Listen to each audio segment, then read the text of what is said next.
first of all, before you get to that, say thank you so much for your support of @SteveandKyle. Absolutely. And then once you get a little rapport, maybe they'll tweet back and say, no problem, have a cheesy day. And then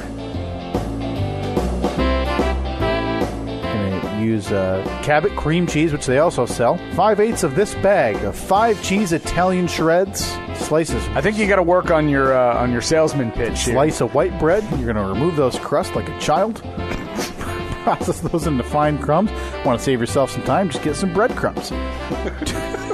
2 tablespoons of red onions. Okay, Steve, you're going to mince those. Enough and of that. a half a cup of grape tomatoes. Use a red tomato. You're drinking pond scum.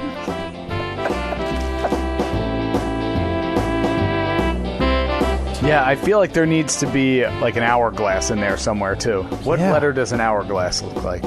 8? That's not a letter.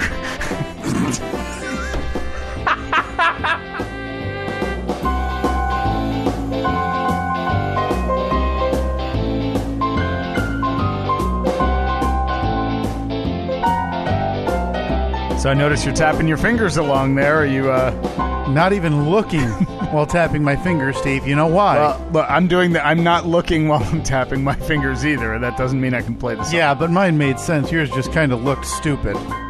You know, as a newly minted piano savant, watching you... Pianist?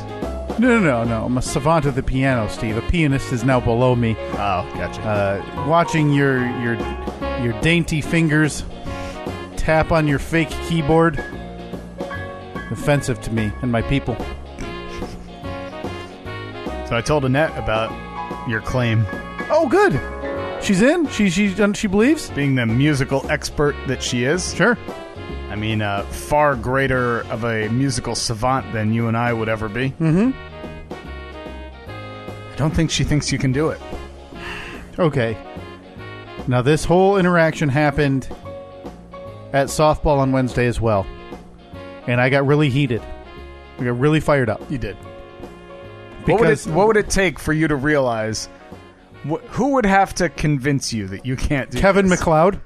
Kevin MacLeod himself. That's it. That's it. That's the only person I'm going to believe. The only man you'd trust. Now, do we need to reach out to him on Twitter? I don't think that's a bad option again. Now, we did unfollow him, but I still think we can reach out to him and say, do you think it's possible? And then lay out the scenario. Maybe send him a note. Say, can you send us the sheet music for the piano portion of Malt Shop Bop? Yeah, if not, I'm going to need someone to make that for me. I can't imagine that's like accessible online anywhere. Probably not. Yeah, you'd probably be hard pressed to find that. So, do you think Annette could do that? Sheet music that out for me? I don't know. All right, we need to find someone. Maybe. If you know the piano, obviously at a level probably just below me, and you can write sheet music. If you would be willing to, tap that out on your own keyboard or piano. But do you feel as though that would be any help for you? Can you read sheet music? No, but that's easy to learn. Half hour. Okay. Is that part of the 6 hours? G sharp, F bottom. What are they? Yeah, no, those sound right. G sharp and F bottom. Smash those two things together. You got a C medium. So are you going to, will that be that half hour that you say that is, that you will use to learn to read sheet music? Yeah. Is that part of the 6 hours? Sure. Okay. Because technically you would actually said 5.5 of those hours would just be like BS, and it would really only take a half hour. Watching YouTube videos of my favorite piano solos by all the famous pianists that you're a big fan of. I'm a big follower and fan of. Okay. All right. Those guys. The stage is set then.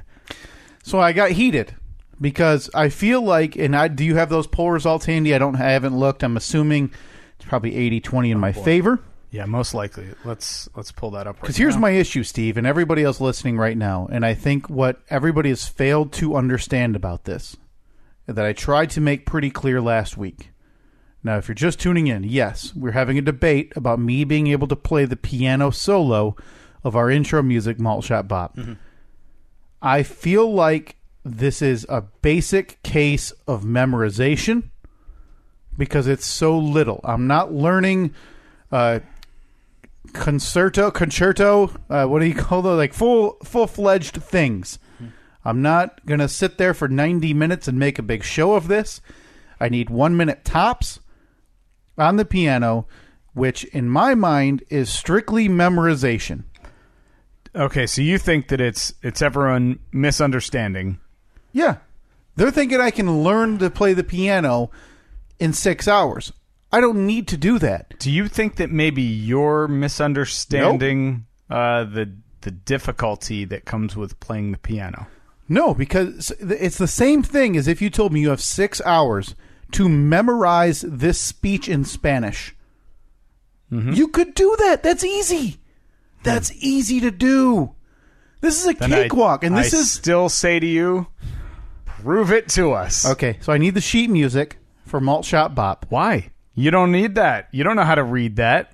No, will. No, can't you just sit down and listen to the song? You don't get to judge my 6 hours on the piano. And then tickle it out? You don't get to pick how I do this over my 6 hour time period. Okay. This is my way of learning, and when I dazzle the senses and the senses of the masses with my version of Kevin MacLeod's Malt Shop Bop piano solo, you will all be eating, nay, you will all be sucking on crow. And washing it down with a hot glass of fresh pond scum. The whole lot of you. I won't tolerate it. Okay. I don't know. So you are convinced that playing the piano, there is the only skill that is involved is memorization? For this level of music, yes. But it needs to sound as good as he plays it. Yeah. That's the last 4.5 hours. Is me honing in on, sliding the digits, how to get there quicker. After a half hour, you'll have the song down. No, I think after a half hour, I'll know how to read sheet music. Another half hour, songs down. So 1 hour in, you'll play the song for the first time. Yeah. I'll start hammering out the details. Okay. And that'll leave me 5 hours to really iron that whole thing out. Make it like a nice, clean solo. Okay. Well, boy, I can't wait. We're going to set up a camera. We're going to stream this whole thing. And then I'm going to jump right in there, and I'm going to say, on your mark, get set, go. And then you'll have to play it. And then we'll compare it to K-Max. And if it sounds the same, hand me that crow and that glass of pond scum. And not just you. Wait. I've got a list of Twitter people who have doubted me as well. Yeah, the web poll did not go in your favor. Not 80-20? No, well, 80-20. Oh, it did. Yes. Thank you, everybody. I knew I shouldn't have 80-20 discounted you and your belief in me. The opposite way. Oh, go to hell to everybody. If you didn't take the poll, well, I'm now granted I'm just looking at Facebook here, but on Facebook the poll was, given 6 hours, could Kyle learn the piano, aka Idiot Machine portion of our theme song, Malt Shop Bop? 21% said absolutely, 79% said not a chance. Let's jump on over to Twitter, see how that went. Really? Yeah, I know. It's shocking, right? It's really shocking. This is not. Oh my god! What it's whatever. Oh boy. Okay. Well, they varied a bit on Twitter. Good. Given 6 hours, could Kyle learn the piano, aka Idiot Machine portion of our theme song, Malt Shop Bop? Yeah. 16% said absolutely. 84% said not a chance. Here's what. Still has 23 hours left. Here's what I say to you: 16% and 19%. Your faith will be rewarded. Now, we don't have the actual numbers, but I see on Twitter 97 votes. That comes out to probably, 14 people? Yeah. You will be rewarded. You will be in your circle of friends telling everybody where to stick it. You can line them up, point a finger, insult one, move down the row. Yeah. Because no doubt you and your group of friends bond over this podcast. I feel like we need a T-shirt that says, I'm with Kyle. Yeah. And the background is just piano keys. Team Kyle. Oh, I know. Piano keys. Yeah, it's a baseball jersey, so it's in that script. It says Team Kyle, but then the trail underneath it is piano keys. Yep. Oh, add it to the shop. Zach, you've been slacking the last few weeks. We all know it. Yeah, I still haven't seen the Limbs for Limbs Yeah. Charity podcast. We had charity box off. We had another entry for the Limbs for Limbs. Yeah. I believe this morning. That's from Ryan Janes. I'll have to retweet that. How's the progress going? He did misspell it. He said the LLDS. It's the LLDA. It's the Limbless Dog Association. Right. I don't know what S would stand for. Limbless Dog. Limbless. Obviously. Dog Society, perhaps? Maybe. I like the LLDA a little better. Yeah. Flows but off the tongue. He has the two Rock'em Sock. Nope, sorry. The two Touch 'em Up Titans. No, it was Beat 'em Up Boys. Beat 'em Up Bots. Beat 'em Up Bots. The two Beat 'em Up Bots dangling from two marionette strings. Because, again... Yeah, a la The Godfather. Very nicely done. Zach, very much slacking on those duties. So we will add Team Kyle with the piano. I think Zach might be in the process of moving. Oh, my God. I'm sorry. I don't care. He's got a job. When I saw him about a month ago in Maine, I remember him saying he was going to be moving in a few weeks. Right. He's moving back here to the great state of Michigan.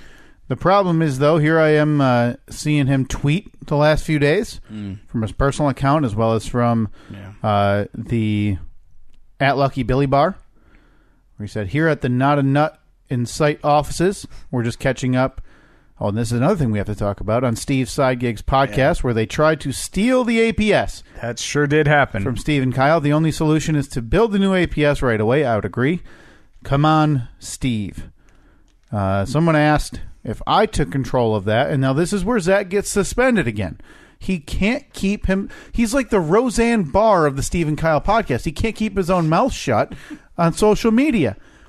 We all know Kyle doesn't have the gusto to call out the bigwigs at Town Square Media. Ooh. I didn't see him up on stage waving a Lucky Billy Bar in one hand and an American flag in the other in Portland. Fighting words. So, Zach, you're right. I wasn't there. You know where you are? Suspension. 1 week. Take a seat. It's going to be difficult for him to get that artwork done if he's... Social media suspension. Okay. And, I mean, at this point, if he wants to work his way back into the good graces, he should just get going on that artwork, pro bono 3 weeks ago. We should get the password for the Lucky Billy Bar Twitter. Yeah. Then change it. Yeah, he's never getting back in. And only offer it back to him when he catches up on all of his missed homework. Yeah, and in fairness, he has legitimately asked me for a photograph to use for the redesigned logo. I have just neglected in sending him one. All right. Well, we're going to do that right now then. No, we are not doing this game again. We did that a couple of weeks ago. Yep. Why not? Hard pass. Why? Just so busy today with the podcast and everything. No, it's okay. We can do it right now. Oh, well, I appreciate it. It's just I got a lot going on that I don't want to waste Zach's time anymore, and I don't want to waste our time. That would probably take a couple of minutes to set up. It's perfect. And no. I mean, the nice glow of the computer monitor in each of your glasses lens. Yeah, it's perfect. That looks great. You got a Spider-Man shirt on and everything. Yep, I know it. Who's the goblin thing that's standing behind him? That'd be Venom, Steve. Okay. That's Peter. It's Spider-Man and Venom. Okay. In the same vein as Calvin and Hobbes. Oh. Yeah. Oh, so that's like a mashup? Yeah. Cool.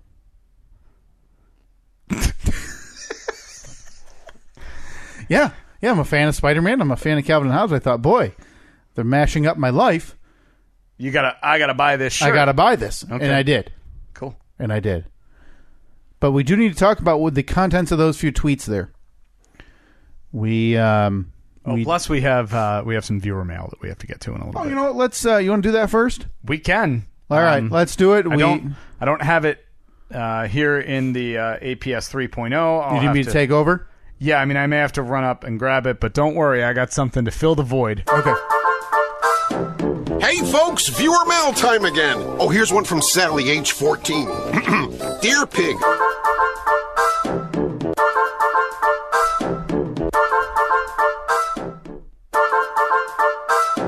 Hey, folks, viewer mail time again. Oh, here's one from Sally, age 14. Beautiful music. Dear Pig.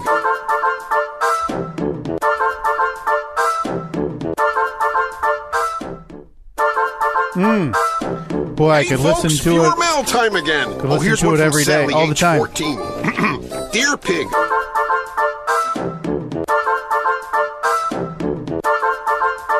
listen to this nonstop. It's Hey, folks, viewer Keeps mail going. time again. Oh, here's one from Sally, age 14. Dear Pig. Sally, huh? All right. Here we go. We are back. What'd you talk about? There's a lot going. I mean, I feel like you left that bed a little hotter than normal, so I couldn't go on my normal monologue. Oh, yeah, that's a shame. Must have been an accident. Boy, you were likely to come back to piano talk, maybe some horse racing thrown in there. Talk to Annette. She may join us as a musical expert. She wants to give her opinion on what could happen. Okay. I can't wait to sway someone finally. I've got one of the most hard-headed buffoons sitting next to me. Maybe I can finally switch. Where?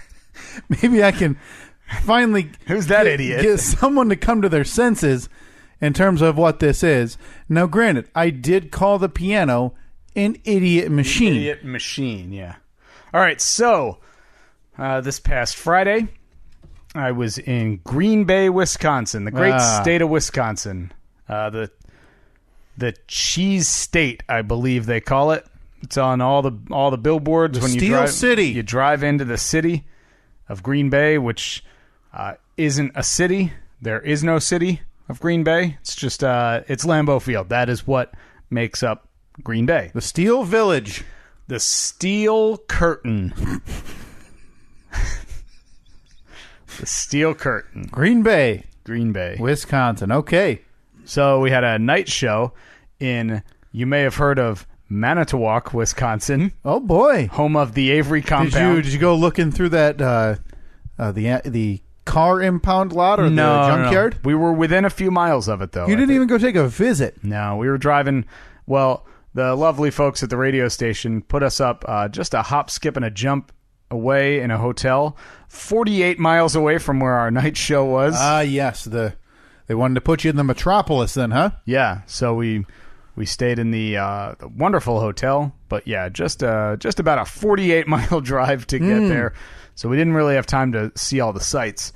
Got to the show, did the night show, and then our good friend Jesse showed up at the after party. Not the after party. There was a Jesse Douglas. little meet and greet afterwards. And so we took a picture together, and he said, "Hey, I got something for you." I was like, "Yeah, what's that?" And then he ran over and brought back a bag, and in that bag is what you see in front of you, minus the cutting board and the knife. 3 blocks of cheese. Hey! Because somehow we have become the Cheese Podcast. Oh, and I just noticed this one. Look at what this one's called.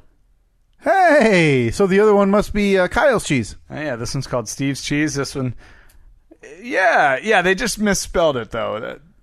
Super sharp. Okay, where's that nearest pen? I'm just gonna fix that for us quick.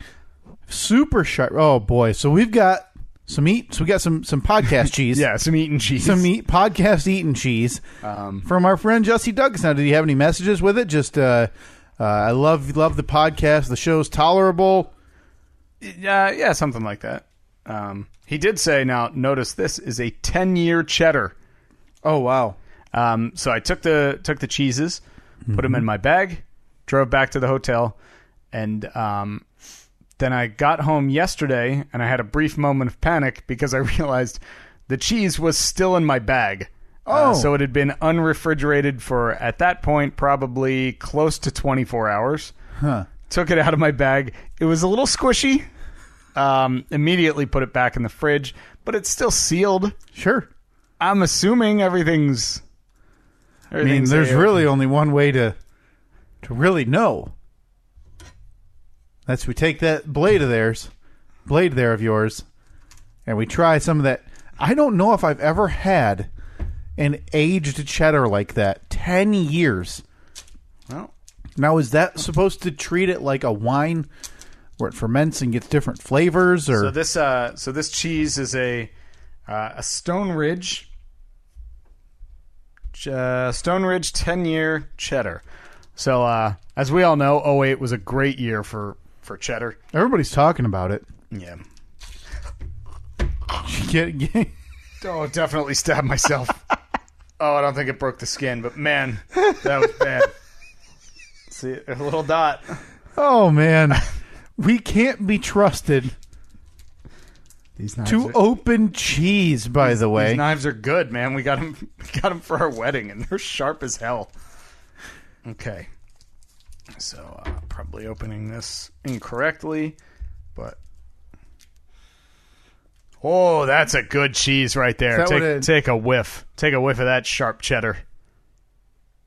Smells 10 years old. Pretty good, right? Like an 08. Of course it does. Now that we're the cheese cast, by the way. It's a little slimier than I thought it would be. Yeah, boy, I'm kind of wishing we had opened the Super Sharp, saved the 10-year for, I don't know, episode 150 or something. Maybe we'll skip past that one. What? Yeah, no, I don't. Never mind. I don't want to get into this yet. But I hadn't looked. Apparently, some people have been leaving us comments, Steve, on our GoFundMe. Oh, have they? Haven't looked at it. I've looked at the total, but I haven't. I guess I haven't scrolled down. Yeah, and we'll get to more of it later. But Tori Thurlow left us a nice message that said, "If this gets refunded, keep my $5 towards starting the search for James Brown's legs." That's got to get on merch. Yeah. Honestly, I think like a wanted sign. Yeah. And then it said, for information leading to the location of James Brown's legs. Somebody? That's Zach or, whoever's replacing you. That's another idea because that needs to happen. That needs to be on our merch store that will never open. Yeah, there's a man named Philip that listens to the side gig. And he's an artist, and he draws stuff basically on command. Like, we'll say, Philip, make that a shirt. Yeah. And, like, within 5 minutes, he's got us... it's a shirt. He's got us a rendering. Zach, you keep playing your cards wrong. You're getting replaced. Because I'm going to tell Philip, one, he's got to start listening to the podcast. We just have to make him a fan. Yeah. That's the way, that's the process to go through. Sure. All right. Are you ready for some sharp cheddar? No, Steve. I'm ready for some super sharp. Some super sharp cheddar. Straight from the great state of Wisconsin, you say? Well, straight from my bag, which I then... So super sharp cheddar, aged probably whatever the normal time is, plus warmed up for about 24 hours, and then immediately cooled down for the next 24? Yeah, keep refrigerated. It specifically saes there. Well, I heard that helps the aging process if you let it really get room temperature for about a day. Yeah, it's like... skunky beer. Yeah. Which everyone loves. And then you jam it back in the freezer. Still shocked that my finger's not bleeding. God, I stabbed it so hard. All right, super sharp cheddar. So this is our third state, Tillamook, Washington. Yep. Vermont, Cabot. Now finally, did we actually taste any? Well, I don't think we had any. We didn't open any Cabot. We didn't have Cabot on the air, but man, I had it in an omelet one day last week. Yeah. Fantastic. The bacon, like the bacon cheddar. Oh, yeah. Shredded cheese. Whew. Well, boy, we still got to open up the Johnny Cabot's private reserve. Yeah, the private That's the podcast eating cheese we decided. Yeah, I put that in a little like wooden casket type thing. Put it in the fridge, so it's got an alarm on it. And everybody knows podcast exclusive. Yeah. All right. Here's to Wisconsin, Steve. Cheers. Cheese. Cheese. Hey. That's why you listen to this podcast, folks. I waited till you ate it just to make sure it's super sharp. Is it? Very tasty. Okay. Oh boy, that is sharp. It's making my cheeks tingly.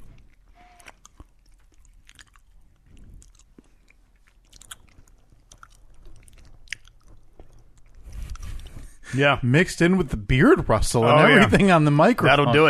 That'll do it. Thank you, Jesse. Your generosity is noted. Thank you very much. Okay. We will now shade in another state on our cheese map that we have hanging up here in the studio. We've got to get a map of the U.S. and start shading in all the states with cheeses. Easy. No problem. Easy cheesy. So, yeah, thank you, Jesse. That was fantastic. I'm sorry I left your expensive cheese that you bought us in my bag. We'll always accept cheese. I know we've talked about this. We'll accept cheeses, gifts of any kind. It seems like we're in a real cheese phase. So if that's your gift, It's a nice twofer that really works out in our favor. Yeah. So please do. Oh, a little more. Yeah, why not? Don't mind if I do. Yeah. We need toothpicks, though. And wine. Again, exclusive podcast toothpicks, though. Yeah. I don't know how small that font's got to be, but I want our name on the toothpicks. Yeah, so if you know somebody in the toothpick business, you get them in touch with us. I mean, that's a business, right? Yeah. Like, there's a company out there that just spits out toothpicks. Oh, yeah. Absolutely. I mean, somebody made $1 million right? off. Somebody's a millionaire because of toothpicks. Oh, at minimum, right? Who invented the toothpick? Was it just somebody who kept whittling wood, realized there was nothing left to do? Well, it was back in 1898. Ralph Tooth met Doug Pick, and they said, "We need something to make."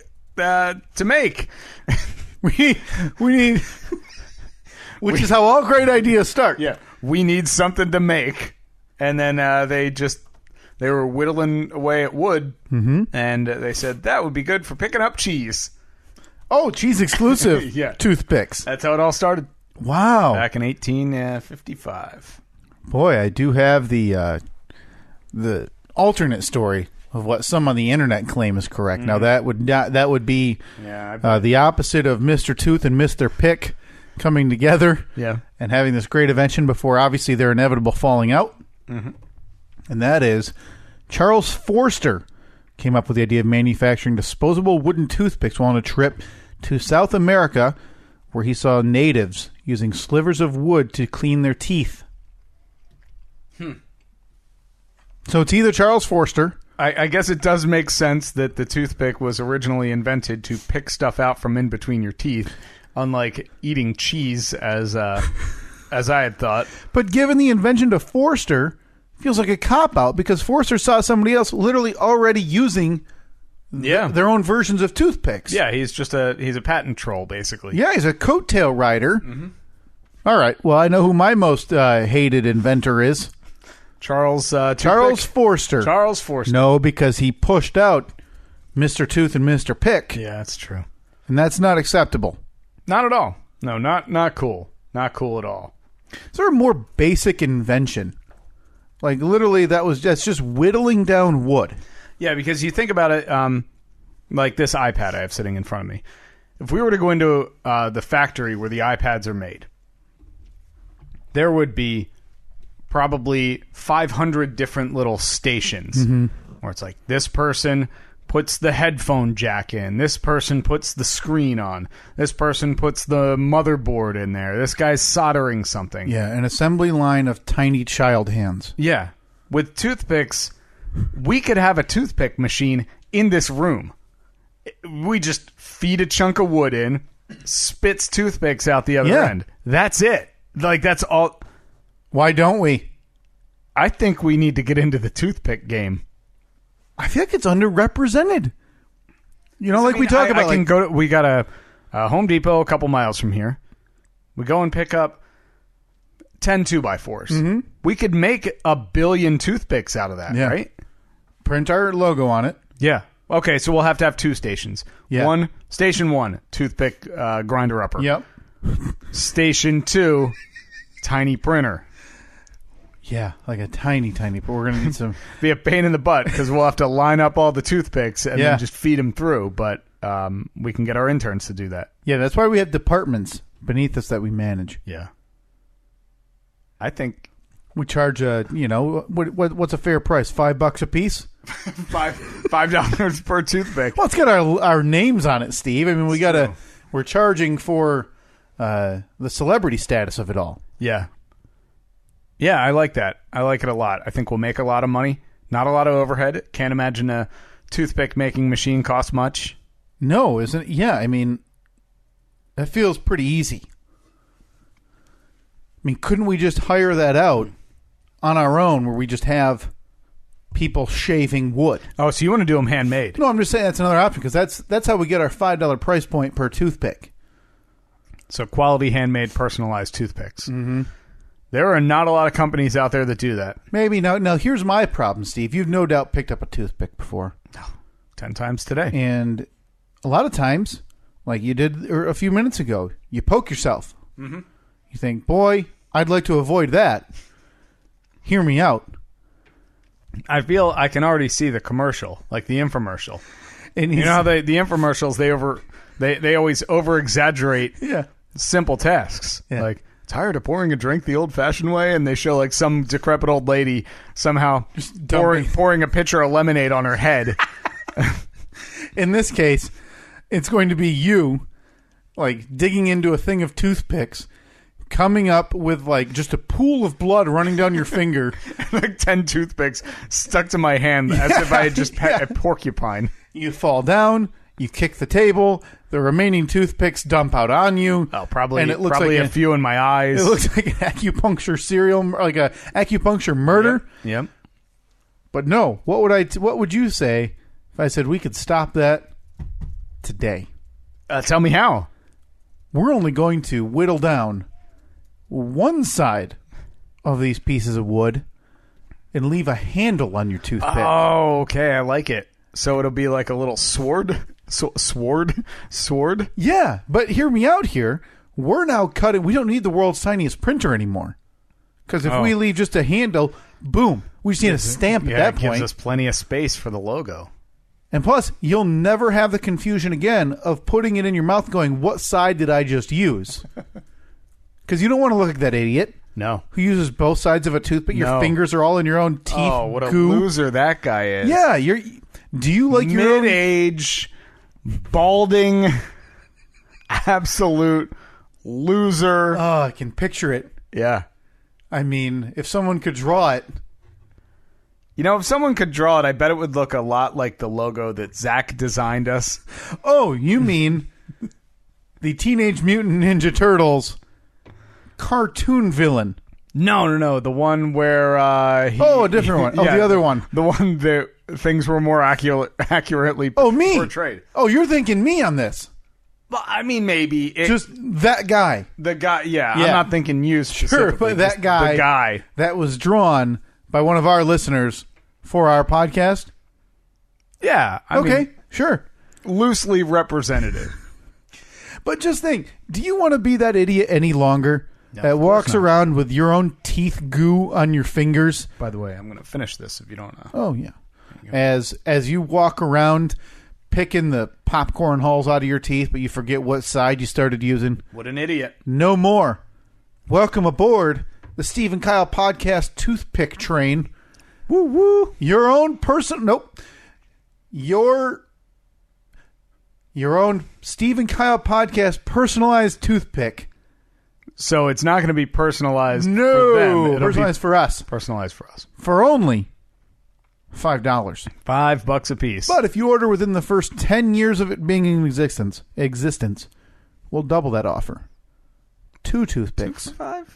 For $5. I feel like you should speak to your business partner before making such promises. I feel like our margins are still intact on the 2 for $5 toothpick combo. Okay. Now, the second toothpick doesn't have a logo on it. Oh, that's where we make our budget back. Oh, very savvy business move there, Mr. CFO. That's right, folks. The handled toothpick. I'm pretty sure they exist already. Excuse you? I've definitely seen the toothpicks that look like little swords. Oh no! But they're not. They don't have the logo on them. So there you go. That's how we get around the copyright, trademark stuff. Can you copyright that? Like, if you and I start making toothpicks, are we in violation of something? Boy, I don't know. Because it's not like a company can't just start making tires. Like, you can't... Right. I mean, as long as you don't copy someone else's design. Like, as long as, Billy Bob's Tire Company doesn't just completely rip off Goodyear or BF Goodrich, they can make tires. Yeah, I guess you're right. Yeah, I'm right. No need to consult a lawyer. No, we good. Starting somebody reserve us the URL, Steve and Kyle's toothpicks.com. Get on it. That's .biz. That's how people know. Yeah, BIZ. That's how. I mean that. And then even if you just go ahead and mock up an idea where it says accredited by the Better Business Bureau, yada yada. Mm-hmm. That can't be legitimate anyway. Nobody has a legitimate Better Business Bureau rating. We're just going to write ours down. Nobody I don't even know if it exists. Listen, if the Better Business That's Bureau... quite a statement right there. If the Better Business Bureau existed, Steve, you'd have your money back from your snowplow fiasco. I did get my money back from You my did? snowplow fiasco. Hey! I had to, file a claim through the bank. Oh, okay, so you through did the it credit card. You I did it that dispute way. through the credit card. Yeah, but they don't they still essentially have my money. I've just been reimbursed. Right, through whatever insurance they have on your bank account. Boy, am I not over that yet. Not even a little bit. Thought of it yesterday. Made me mad all over again. Yeah, I don't blame you. That's Did I give you the somewhat curious update to that? Maybe a month ago? No, if we talked about snow plowing in the last month, that'd be a strange. real upset for this podcast even. Well, I was outside cutting the grass, and I noticed that because the one time that they did come out, they tore up the grass, along the front of the house. And I was out there cutting the grass, and I noticed, because when it happened, I was actually home. I saw the guy.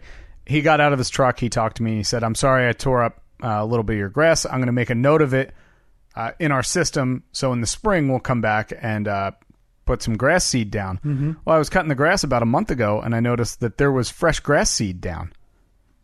So I came inside and I said to Annette, "Did you put grass seed down?" Because there was another little patch where we had sprinkled some, she had picked up some grass seed or something, or we had it. So we put grass seed on there. I said, "Oh, did you put grass seed down at the street too?" And she said, "No." So I think that they covertly came back and seeded my lawn Under the darkness of night. because that is the only explanation. That was you, me. right? Wow, that Could be Am I turning into you? Because that one felt... that could be like a 3 seed maybe. I don't know if it's going to compete for the national championship, but good Lord. Yeah, that thing had some girth, Well done. some length to it. It could be the cheese. I wonder if it is cheese. If it is, you're now encountering your second oversized hunk of cheese. Well, this is for both of us. Oh, okay. You are no doubt well on your way to cheese alien throat gurgles in the very near future, Steve. I'm going to cut them in the shape of our future toothpicks. So it's like the cheese is already its own handle. Perfect. There you go. And while I do this, and I don't think we have the audio for it, but I needed to ask you something about your side gig. Because I mentioned that we got some tweets about this, and and I don't listen. I don't like the hosts. The production value's minimal at best. I wish I had pulled this audio. It was so shocking that I tried to interject to say, that's already in use, but it was one of those things where it went from one thing to the next to the next. So by the time I would have gotten the opportunity to state my case, it would have been, I don't know, the moment had passed. So we get our first tweet in the June 20th from Chris Wilson. Hey, Steve, what's up with your side gig trying to steal the Amazon Prime Studios out from underneath you guys? Yeah. And then the first thing I think, I'm just rolling my eyes. So I reply to Chris. The GIF that you replied with was fantastic. Holy cow, I'm so surprised they're stealing our stuff, with the GIF of, what is that from? I have no idea. No clue, but I love it. It looks like Sean Penn Maybe? acting very surprised at something off screen. I said, holy cow, I'm surprised they're stealing our stuff. We got one a little bit later from Mike Mokris. Whoa, Steve.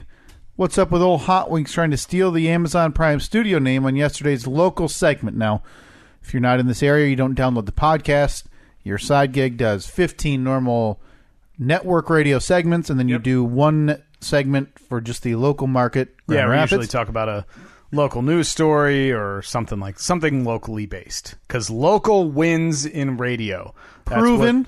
That is what every local show is better than every syndicated show. If you go hyper local, ratings follow. Yeah, like you, like we just talk about the local stories. We don't. Sometimes we hear from people who know the people that are involved but you want to be local. You get those people in the studio. Oh yeah, on the phone. Yeah, like, we're talking to Gary from the Gary's Bakery where there was a big dough explosion. And then a big donut appeared in his kitchen. Yeah. I mean, those are the stories. If you don't get the service dog that ran to the police to tell them that their owner was hurt, are you even doing radio? No. Not local enough, Steve. Get it more local. Not local. We're working on it. It's a long process. I just hope the ratings can pull through. And this is where I start to become not concerned, but I figured Jersey Steve would come out to brush him back. That's what Mike said. Yeah. Back of my mind, I'm thinking, absolutely. And then the last one was, all I can say is I can't wait till next Tuesday with Steve and Kyle. I just heard Steve's side gigs, Amazon Prime Studio talk about shots fired. Yeah. My only regret is that I didn't speak up. That was I'm taking full responsibility for that. I should have interrupted. Probably wouldn't have mattered. Probably would have gotten murdered for it. Probably would have been told that everything I do is inadequate. You probably would have received some of the shrapnel from the attack. That seems to happen quite a bit. Yeah. Yeah. So let me just say this. If that struggling network radio show that can't even do it locally properly needs to reuse this podcast bit from 2 years ago. Yeah, I think that we talked about this being the Amazon Prime Studios pretty much from episode 1. Yeah. So there's two scenarios here. Either somebody is just a crazy closet listener and had never wanted it to get out until it just happened to be blurted out. Mm-hmm. Now, my question, Steve, I wasn't there, and again, I don't listen. The production value is too low. My question is, were the words Amazon Prime Studios said that way? Absolutely. So not just like, we need Amazon to sponsor our studios. That's how it started. And then he finished up with, the Amazon Prime Studios? Yes. Okay. No, now we got a beef. The beef's back on. It may have been simmered for a while, like we moved it to the back burner. We let the broth simmer. You're getting all worked up. Eat some cheese. Start talking cheese. Or eating cheese. It's our podcast, Eating Cheese. You feel better? It's like those old commercials for that candy bar that you hate. Don't even get me going on those devils. So you mean to tell me, though, that presumably with no prior knowledge... Here's another one. You now have a chunk in both hands. You're eating from them like a little kid holding like fish sticks.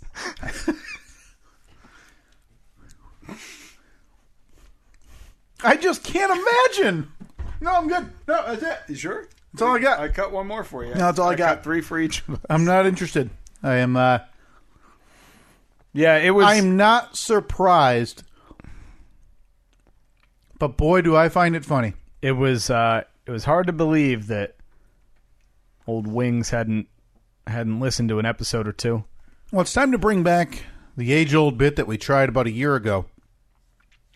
Need everybody this week to tweet at Hot Wings FBHW, hashtag hard pass, hashtag no thanks, hashtag spaghetti pants, hashtag spaghetti pants. Please do that this week. Yeah, maybe tag at Steve and Kyle in it too. Yeah, that's so he fine. knows. So he knows that we know. Now, Freebeer tried to play the ignoring game last year. Now, but I know Freebeer well enough. I know those hit him where it hurt. Those tweets, because he's Googling around, that old man, that old buffoon.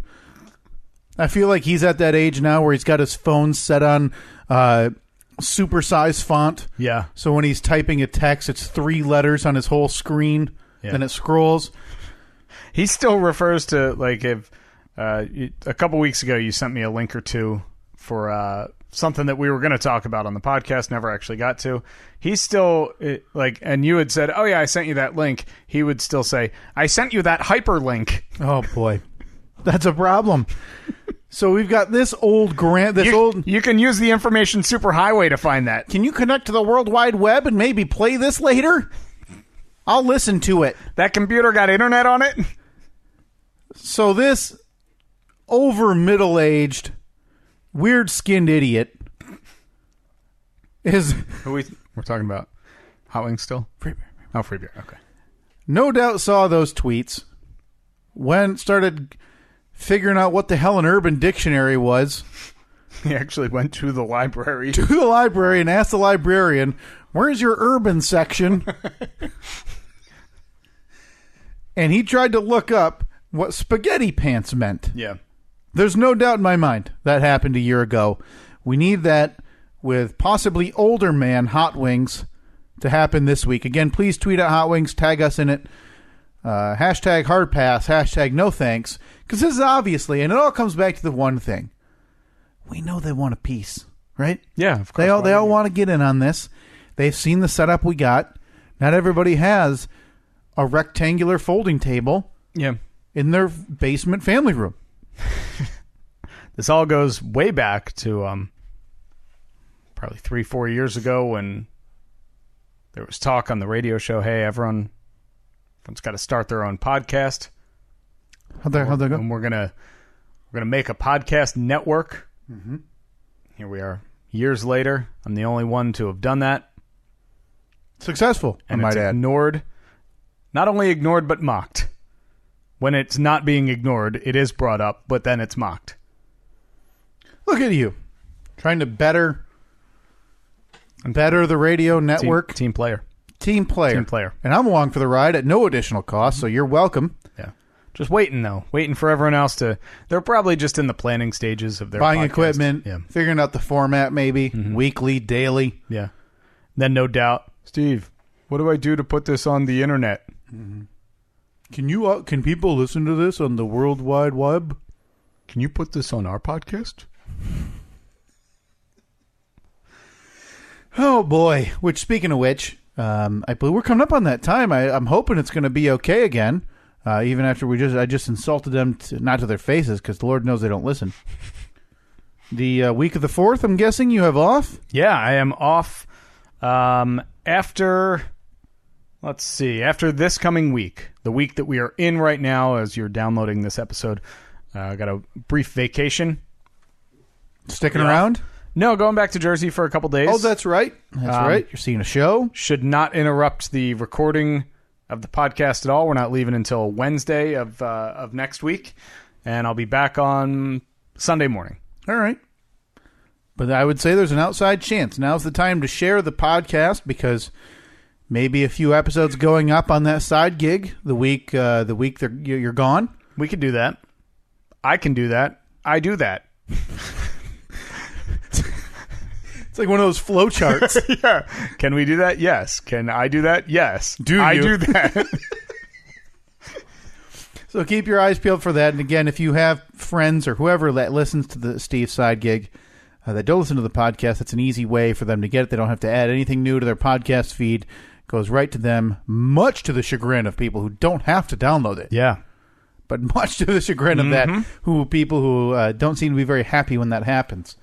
So I have to ask you a question from that came up about a week and a half ago. You and Katie were over here. We had a little bonfire out in the backyard. By the way, yesterday, I, in conjunction with my neighbor, cleaned out a bunch of stuff in our backyard, which I think we're going to talk about at some point. But in the process, now you've obviously been to my house many times. Yeah. You've been in the backyard probably a handful of times. Mm-hmm. I have a pretty standard size backyard, right? Okay. Yeah. I agree. Now from the house to where the grass ends is probably 30 feet or so, 35, 40 feet maybe. Sure. And then the whole back half of the yard, like another 40 feet or so, is it's wooded. Yes. Now, it's also worth noting, I live in a regular like a normal suburb. We're not like out in the middle of nowhere. We don't have this big, like expansive piece of land. It's just a regular old neighborhood. Mm-hmm. But I'm in a cul-de-sac, so I kind of have like an odd shape. Like my yard is kind of like pie-shaped almost. Right, weird like angles. It gets wider in the back. Yeah. I've walked out through there 100 times.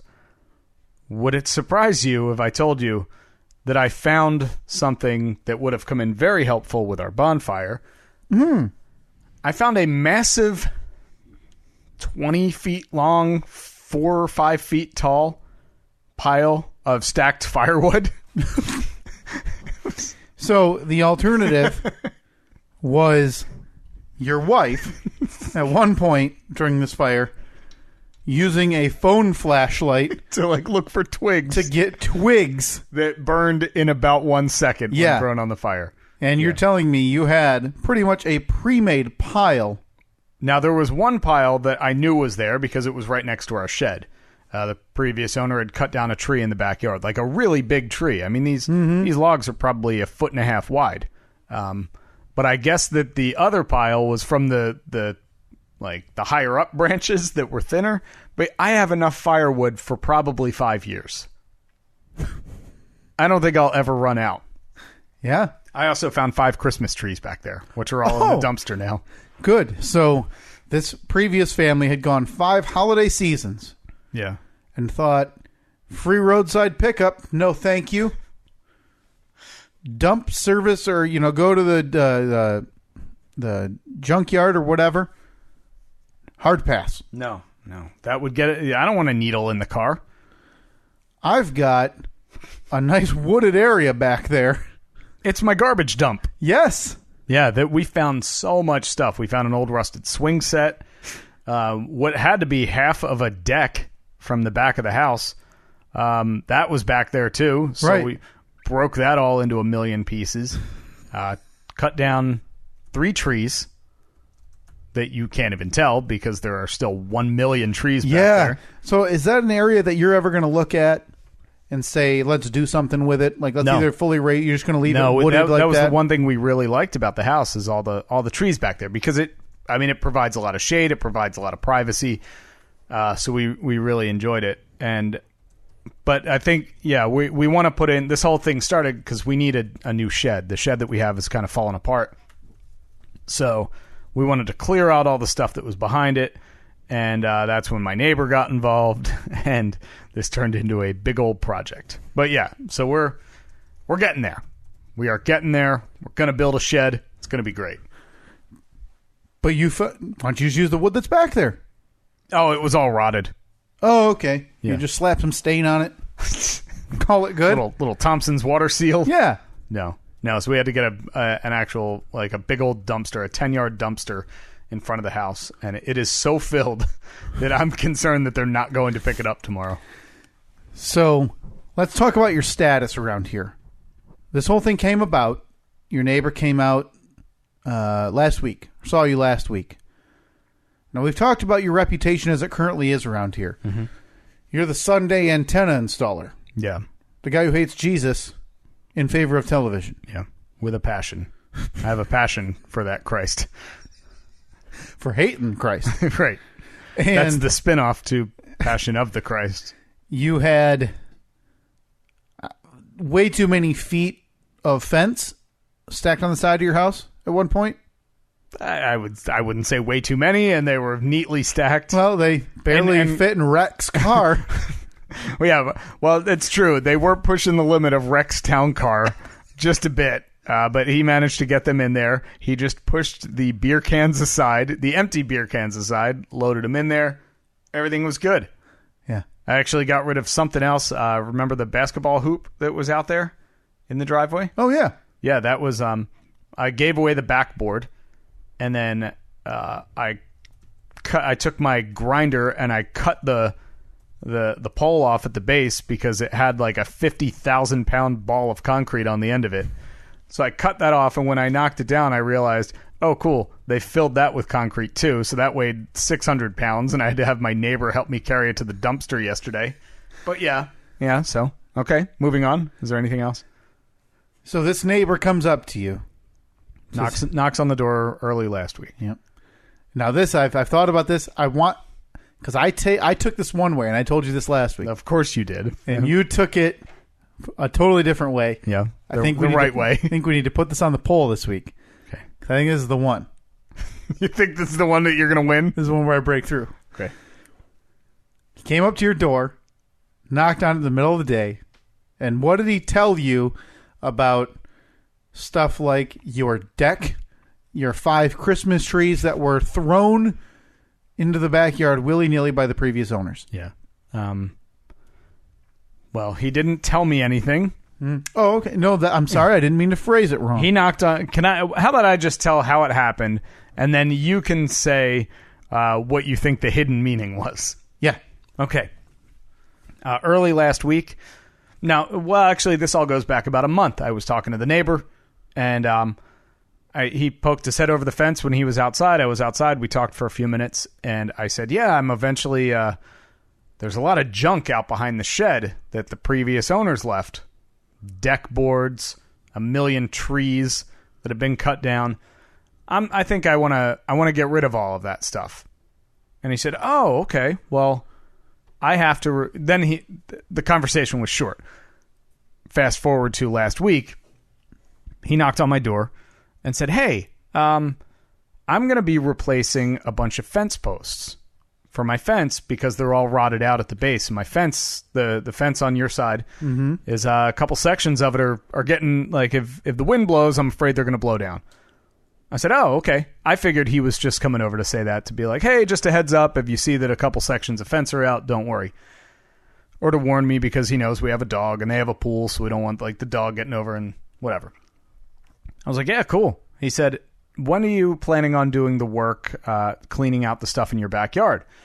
I was like, I don't know. We didn't really have a plan. We were thinking sometime this summer. And he said, because when I have those sections of fence out, it'll make it much easier to get all that stuff out of your yard, because then I could cut through his yard, go straight shot down his driveway. Mm-hmm. Whereas if it were me, if the fence wasn't coming down, I'd have to go all the way across our yard, around the house, then down to the front. So he said, do you want to get it this weekend? I'll help you cut the trees down. I'll help you load all the stuff up in the dumpster. I was like, free labor. I'm not going to say no to that. But I told him, I'm traveling Thursday to Saturday. I'm not going to be back until 11 at the earliest on Saturday morning. He's like, no problem. My brother's going to be in town. We can do this. Mm-hmm. All right, cool. So I called up, got the dumpster delivered. He had, well, actually, we left off the conversation with him saying, I'll call and get a quote on the dumpster. Okay, cool. Nice. You're going to do the work. Great. So I give him my phone number. He's like, I'll give you a call once I get the dumpster quote. I was like, all right, cool. This is the only weird part of the story here, because the next morning I'm at work and I get an email from my neighbor saying... Whoa. When did you guys exchange emails? Saying, here's the quote. And I was like, that's weird. We didn't exchange email addresses. But hey, whatever. I'm winning. So I'm so winning this week. So then yesterday... You can see my face. I'm so happy. Yesterday at about 8 in the morning, I get a text from Annette as I'm working my way back to Michigan from Wisconsin. And she said, he's already out there working. Him and his brother. They were already out there like cutting trees down and stuff.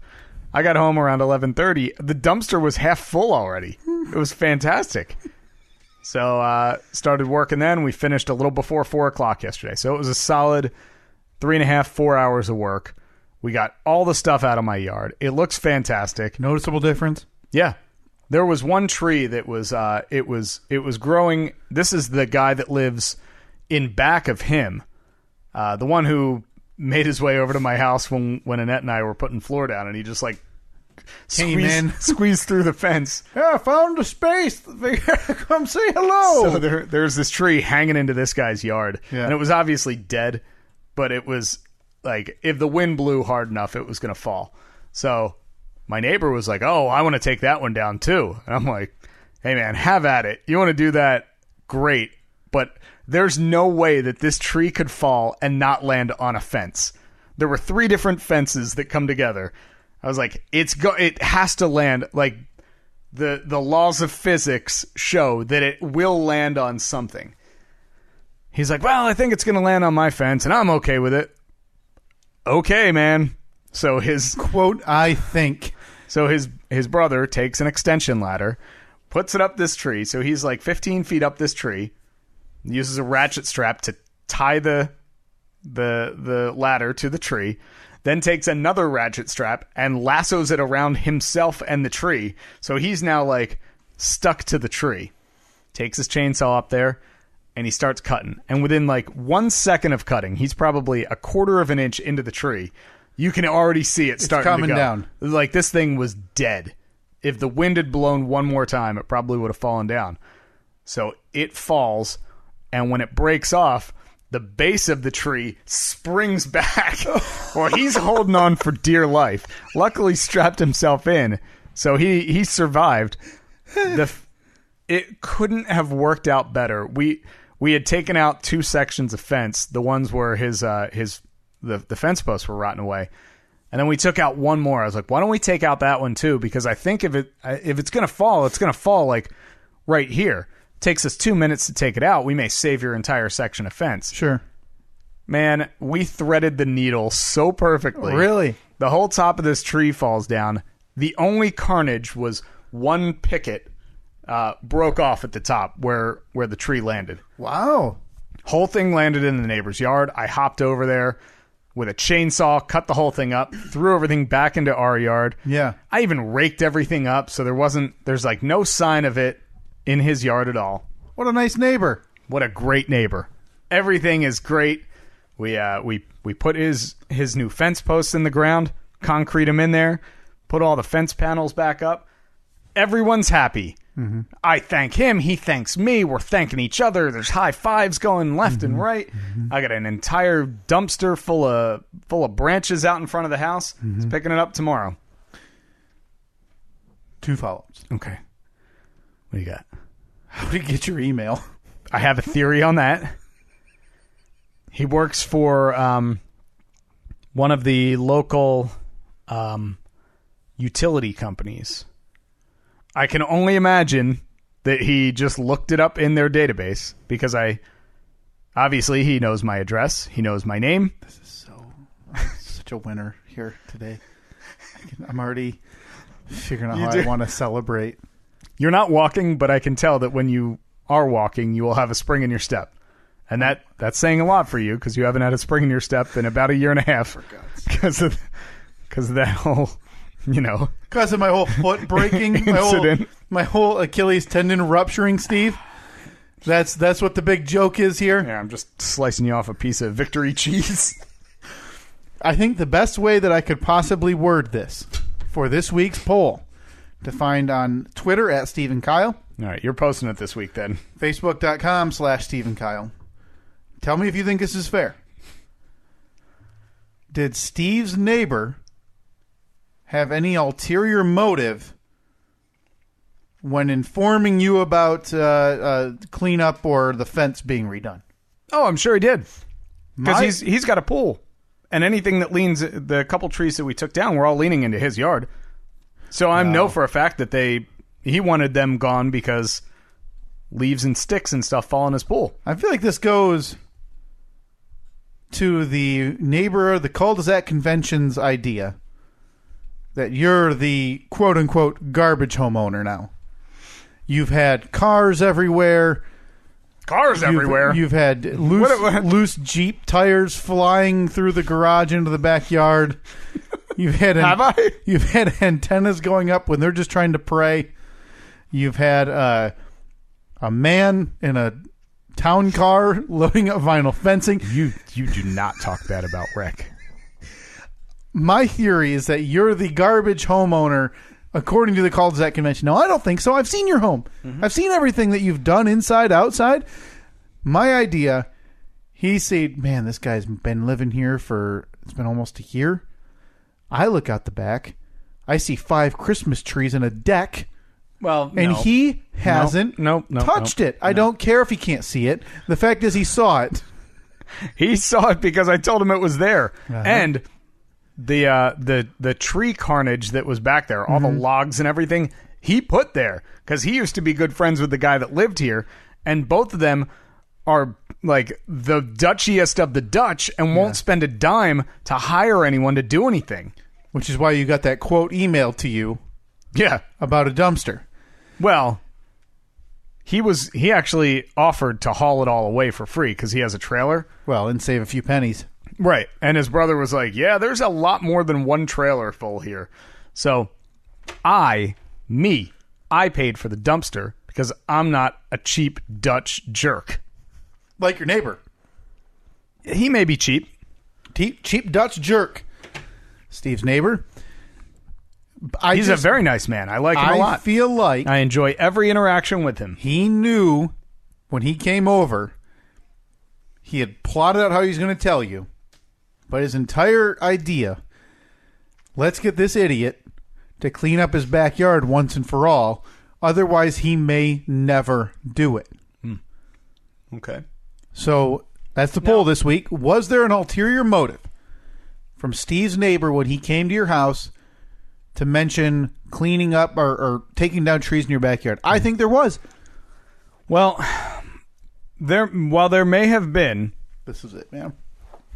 He also realizes he must realize because he's the one that did it. Yeah. That me and Annette are not the ones responsible for the garbage. It's his garbage friend that used to live here. All right, so he gave you a year. He gave us 8 months. We've been here. Oh, January was it like November? No, it was September, October. Oh, okay. Yeah. I feel like he thought he gave you ample opportunity to clean up his dirt friend's garbage, and as a way to soften the blow, offered to help, put in fence posts, whatever stupid reason he gave you, and then emailed you the quote. That's for my argument. That's the tipping point. That he just wanted you to clean up. He was so proactive. He emailed you a dumpster quote at your work address that you never gave him. Well, we did discuss it. Mm-hmm. It's not like it was out of the blue. I received an email saying, "Hey, Steve, I'm your neighbor. Clean up your junk. Here's a dumpster." I said to him, I was planning on getting a dumpster, and then he said, "Oh, okay, cool." That's the poll this week at Steve and Kyle on Twitter. Facebook.com/Steve and Kyle. I want you to post that on Tuesday because I don't want to. I want you to. But wait a minute. I agree with you that yes, he did have an ulterior motive. We need to figure out the wording yet because in my mind, his ulterior motive. So there needs to be a way that one of us wins and one of us loses. Well, yeah, because I feel like in a roundabout way, yeah, I agree with you. Sure, he doesn't want his ulterior motive.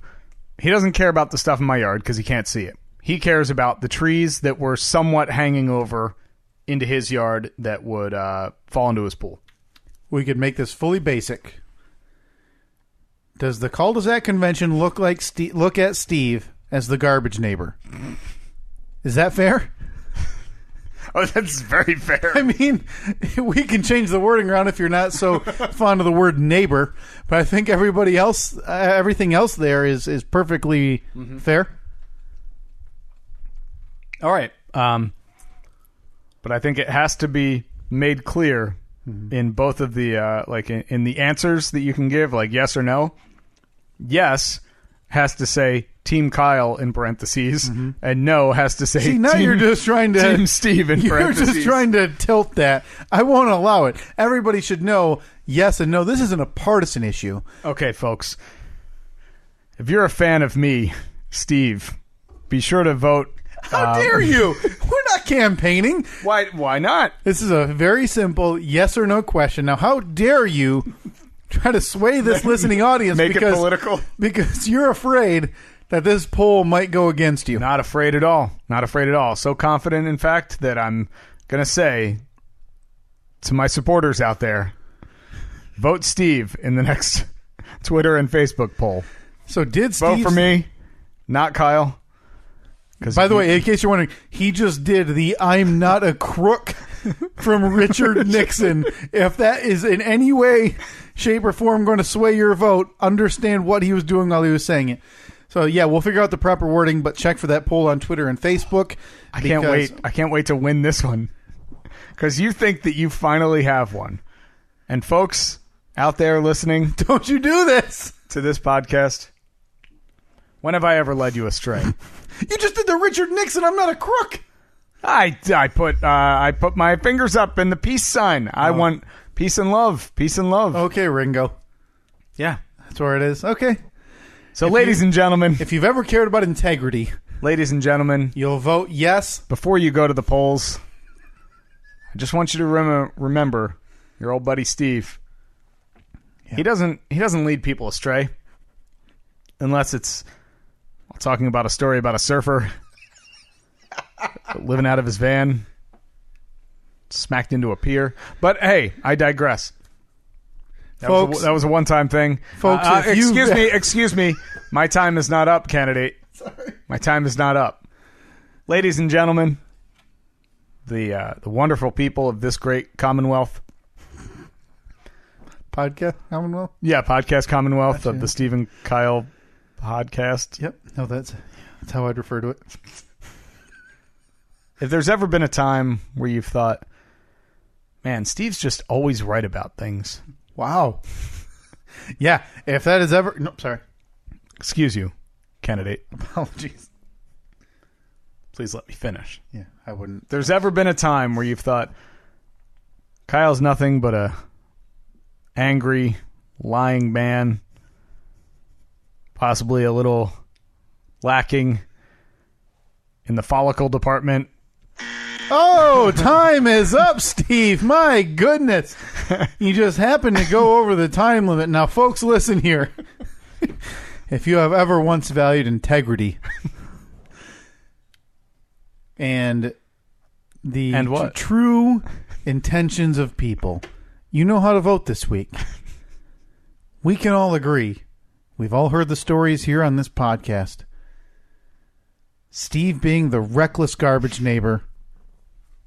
And it's time to just accept what the neighborhood thinks of Steve. And this week, when you go to those polls, you vote yes. Because it's obvious that Steve's neighbors think he's the garbage neighbor. The guy who leads... Oh, my goodness. That thing's running rampant. It must have been Folks, of course, I got time for a rebuttal. Folks, when you're at the polls this week, I want you to ask yourself, what would a great American do? When I think of a great American, I think of a man who overcame adversity. Oh, Richard Nixon. Beat the odds. Won us the Cold War. If I can change, and you can change. Yeah. Everybody vote for Steve. Thank you, Rocky. Appreciate that endorsement. Appreciate it very much. So, folks, in closing, I want to say that when you're at the polls this week, do not vote for something that Kyle would vote for, because Kyle is typically wrong on a lot of things. Uh-oh. Okay. Therefore, when you're at the polls this week, folks, vote Steve.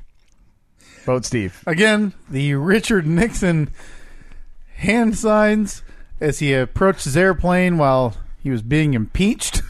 Yeah. Well, he resigned the presidency. He didn't want to bring the nation down. It was during impeachment, wasn't it? Yeah, but he did not want to bring the nation down. Wanted it to go on business as usual. Yeah. Everything, of course, I said is correct. Everything folks that you said listening out there is wrong. Oh. Fine folks listening out there, as my closing statement this week. I think these were intermediate statements. There might still be another there might be the round or two of round. debate. Yeah. Just, you know what? Just we all know the truth here this week. The numbers will lead people to the promised land this week, Steve, as we all realize your neighbor had extra meaning when he approached your house, and it wasn't to save his beloved pool. This house has been here. How old is this house, Steve? 29 years old. How old do you think those trees were, Steve? I don't know. I didn't count the rings. Sounds like 29 years old those trees were. So you believe that the trees and you're were going to the duck trees? candidate. It is not your time. My apologies. Sounds like those trees were 29 years old. So you're telling me this man has been counting... That damn sound machine's broken today. That this man has studied the lifetime of those trees and figured out that if those get to 30, they're in much more danger of falling, and that they need to come down right now. Now, sure, it didn't have anything to do with your 5 Christmas trees back there and your wooden deck. No way, man. How could that ever have anything to do with it? We all know what he meant. Vote Kyle. Really sputtered to an end there. No, listen, I'm trying to keep it simple because you're trying to convolute the timeline, Steve. That's what you're trying to do. Yeah. You're trying to muddy up the details. How so? By throwing in your wishy-washy, Rocky slogans. Your Richard Nixon. Just because I have a friend in my corner who is stumping for me, and you got no one over there, not a person to be seen. Don't get mad at me. I feel like my spokesperson right now would be a video of Clint Eastwood talking to that chair. That's the guy you want? No, I'm saying that's about how it would go because you watch. It's going to be 90-10. This thing goes 90-10. I'm hitting the door. Hitting the bricks, huh? All you're seeing is a dust trail left by my shoes. Okay. Because I'm racing out of this podcast forever. So that'll be it. 101 episodes? Yep. Calling it quits. Yep. All right. Now, the original thing that I wanted to get to, I actually started to get to, was when you and Katie were over here about a week and a half ago. We were outside, sitting by a roaring fire. Yeah. You brought up that you were going to step back into the DIY world, do a little project. 2 feet. One of the simplest projects known to man. Something that even Stevie Wonder could properly pull off. You wanted to have your TV mounted on the wall.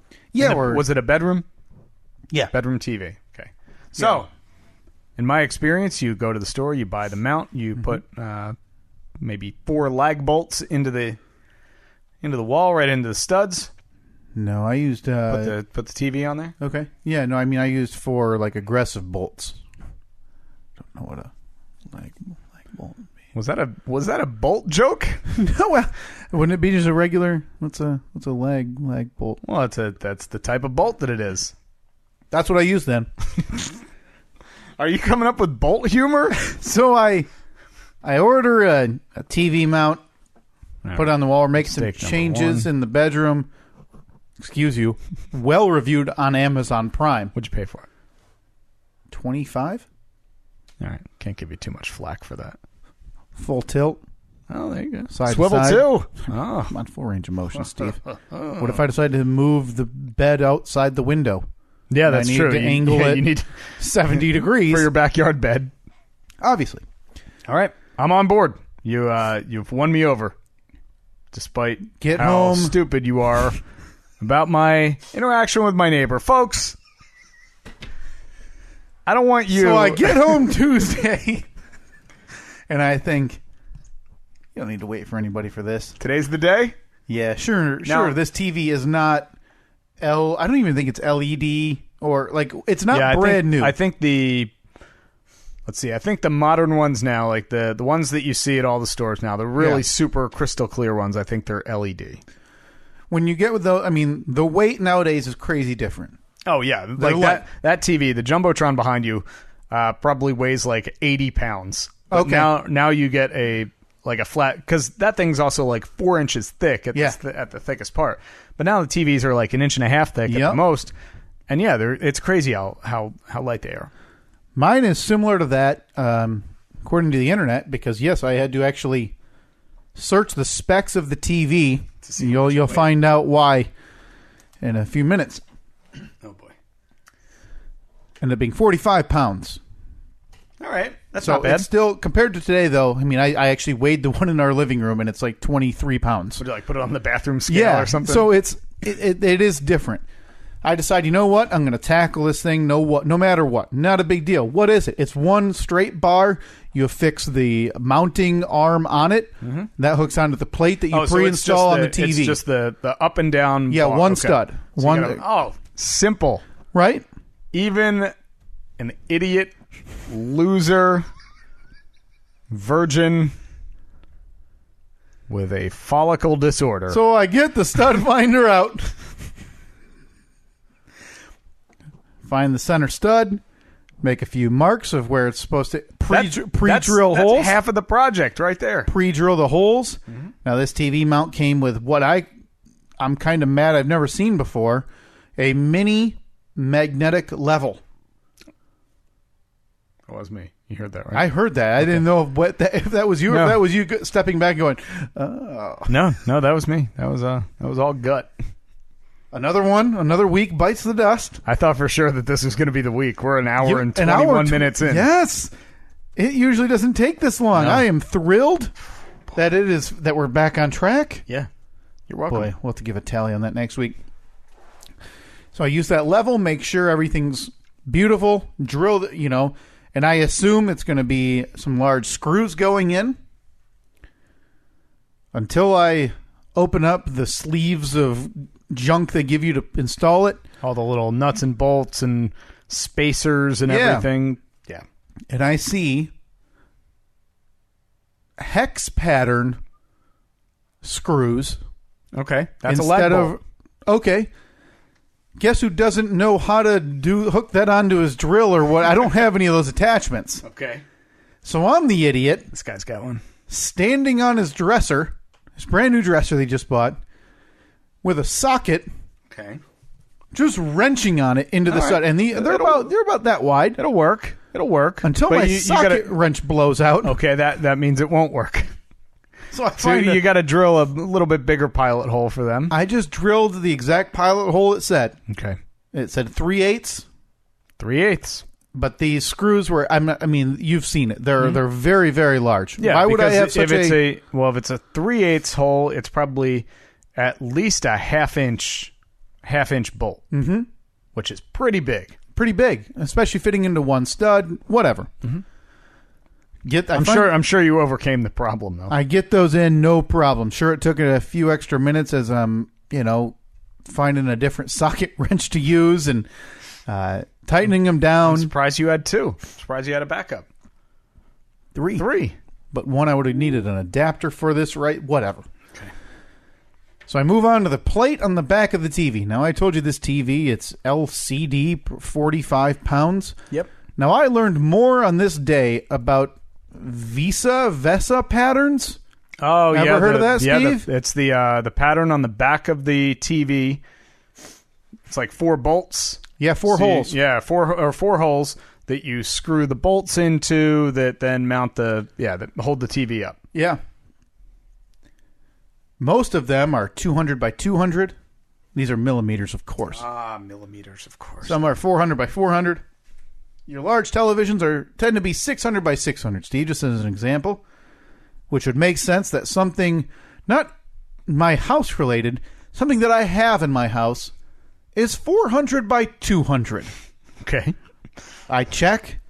Says this mount's good for all those sizes. Perfect. But what they don't tell you is the plate isn't wide enough to fit those patterns. That plate's meant for 200 by 200. And it didn't come with another plate? Came with like those adapters. So you see the images of TV mounts and they've got, looks like an X. Yeah. So they've got 4 adapters. And all the pictures I've seen are these adapters going straight out making an X. Yeah. If I were to take a picture right now of the back of my television. It's just Gorilla Glue. With those arms attached, you would wonder how it's sitting there. Okay. So you have your rectangle plate, and then the 4 arms come off of the corners of it. Yeah. I have one arm almost completely horizontal, one arm, and they're all in different holes on these adapter arms. Is your TV crooked? No. Nailed it. I spent at least 30 minutes Googling how to install a TV mount on a 400 by 200 VESA pattern. All right. And finally, I said, what's the worst that happens? It falls off the wall and rips a chunk of drywall with it. Yeah, no big deal. Whatever. You'll just be out at Best Buy on Black Friday, buying a new one for $4, Stealing another TV from Steve. while I'm in bed. So I see nothing. So I finally say, I don't give a damn. This TV's going up one way or another. And I make, like I described, I'll have to take a picture of it, Steve, the world's jankiest pattern to make these adapter arms work. Okay. Now what that leaves is 2 screws sticking out from the back of the plate that you then hang on the arm, which is coming from the wall. Okay. And you tighten it up in the back. Not supposed to go anywhere. They don't tell you if that's going on a wall and you're one person holding like a 50-pound TV. Yeah, while you're trying to reach around the back and with a screw cap. Yeah. It's going to be pretty hard. It's going to be tough. Took me about 5 tries. And I had like stuff stacked on a chair, so I could reach behind and like see over and reach behind the TV. Yeah. There's no way it's tight enough. Okay. But that TV is 6 days steady on the wall. Look at that. Look at that. I'm impressed. Only 2.5 hours. That's actually not awful. Really? That one took about that long. Granted, I also wired in a new outlet and hit all the cables. I didn't. So you have this beautifully mounted TV, but then there's just the wire hanging down. No, what I ended up doing, I had a spare, or my brother had a spare, Robert. One of those, it's essentially, it just goes, it's like a plate that you screw into the wall. Mm-hmm. And then a cover that slides over it, and you're supposed to paint it the same color as the room. It's maybe a ½ inch thick. Yep. Slapped one of those on. That was by 2 minutes, Steve. Did it like an old pro. Nice. Sure, the top screw and the bottom screw did not hit the stud. No. So I just slapped a few right in the middle. Made sure they hit the stud. But that's okay. I got that cover going right over it. Kyle's got a TV on the wall, Look everybody. at you. Man, that is fantastic. If you're keeping tabs, that means I have now installed a microwave. Mm-hmm. That's the only other thing that went well. Installed a dishwasher. Did not go well. Well, I mean, it's installed. That's true. It's there. Yeah. Of course, your water is running through a gas line. Was. Yeah. Just call me DIY Kyle if you have any questions. DI Kyle. DI Kyle, but the Y is supposed to be capitalized. Yeah, of course. You have any questions? Any home improvement issues? Talk to your buddy Kyle. Hashtag on Twitter or Facebook. Hashtag DI Kyle. I'll give you your answer. I'll tell you how to fix those problems. You got a leaky sink? Come on. No problem. Do that in a heartbeat. Yeah. Clogged. That DI Kyle is right up there with Sports Tate, I think. This one at least still spells out DIY. Sports Tate sounds like a sexual position. Well, you know. I'd like to thank everybody who stuck with me. I didn't have to call Steve once for this. You know, I actually, because I remember you saying that you were going to be working on that. Yeah. And I thought, I should give Kyle a call and see if he needs a hand. But I didn't have time that day. Mm-hmm. And I really wanted to know how it worked out, but I figured I would wait until we were on the air or on the record to talk about it. I was cruising up until I got to the VESA pattern portion, and It'll get you every time. There's still a very high probability that I did it wrong. Well, I think you did because you said that it wasn't like angled correctly. Oh no! I'll take a picture of the way those arms are stuck on the back of the TV. I look forward to seeing that, and I'll post that. Check out our social media for that this week because it is a disaster. Now, maybe that is the way you're supposed to do it, but I couldn't find anywhere online that gave any suggestions on how to do that with a different pattern like that. Everything I saw just like the one that you have here, which is the 2 horizontal arms. Yeah. And I'm guessing Yeah, you that's have a cheapie. That one costs like $12 at Harbor Freight. Right, but that Yeah. I didn't because that stationary, doesn't swivel, doesn't tilt, Yeah. nothing. But I got that because it's a basement TV and we never have to move it. Right. So thank you to everybody. Hashtag DI Kyle is in full effect. I'll even come to your home. We got to get to this very briefly. Speaking of DI Kyle, you have another project. You've totally Steved this summer. I don't know about that. Your trim. What have I Steved? Trim's done. How long? Took quite a while. Instead of just relaxing, though. Well, that was the trim total 3 days, 4 days. Okay, it was just a long gap in between. Yeah, day 1 was like 3 months in ago. March. Yeah, and day 4 was yesterday, and that finished it all while I was gone. You finally get a little free time. You're done with your major projects. You decide to add on cleaning up your backyard at your neighbor's behest. Yes. Oh, and I have some good plans for the workshop I'm gonna build. Right there? No. That is a room where the door will never be opened. It's weird. I feel like we've talked about that in the past as APS 4.0. No, but I have, there's one room down here. Our basement's really divided, and I don't really like it. There's a lot of little rooms. I kind of want to knock out some walls. Oh, boy, Chip and Joe, we're here. We're not property brothers. We're knocking down a wall. So the one room is like where all the tools and everything are, and it's the only room that, like when we moved in, it was just open the door, throw crap in there, close the door. So that's where all your junk is right now. It's where all the junk is, and I hate it. Every time I need to find like a box of screws, it takes me an hour. It's very frustrating. Okay. So I'm gonna slap some paint on the wall. Mm-hmm. Whoa! That was an internal burp. That was an actual voice. It actually said, nope. Not again. Yeah, I'm going to slap some paint on the walls, put up some shelves, build a little mobile workbench, like a workbench with some wheels on the bottom of it, so I can roll it from one side of the room to the other. That's going to be my little workshop in there. Looking forward to that. You need more workspace? That's where we're at? Well, it'd be nice to at least have everything organized. Right. So that's on the list right after APS 4.0. No, much before. I need that in order to have a workspace. So if I eventually ever come around to the idea of maybe putting microphones in that room, wouldn't even be that hard. I mean, we've done it before. No way it could go as poorly again. Yeah. Well, yeah, you're right. I've done it before. How could it go? It can't go that bad, right? Right? Well, we don't have to put in a half-price Hobbit hole door. Or double, it's normal? Double-priced Hobbit hole door. It's a normal door. Yeah, it's a normal-sized door. Look at that. Money's already being saved. So you decided, why wait any longer?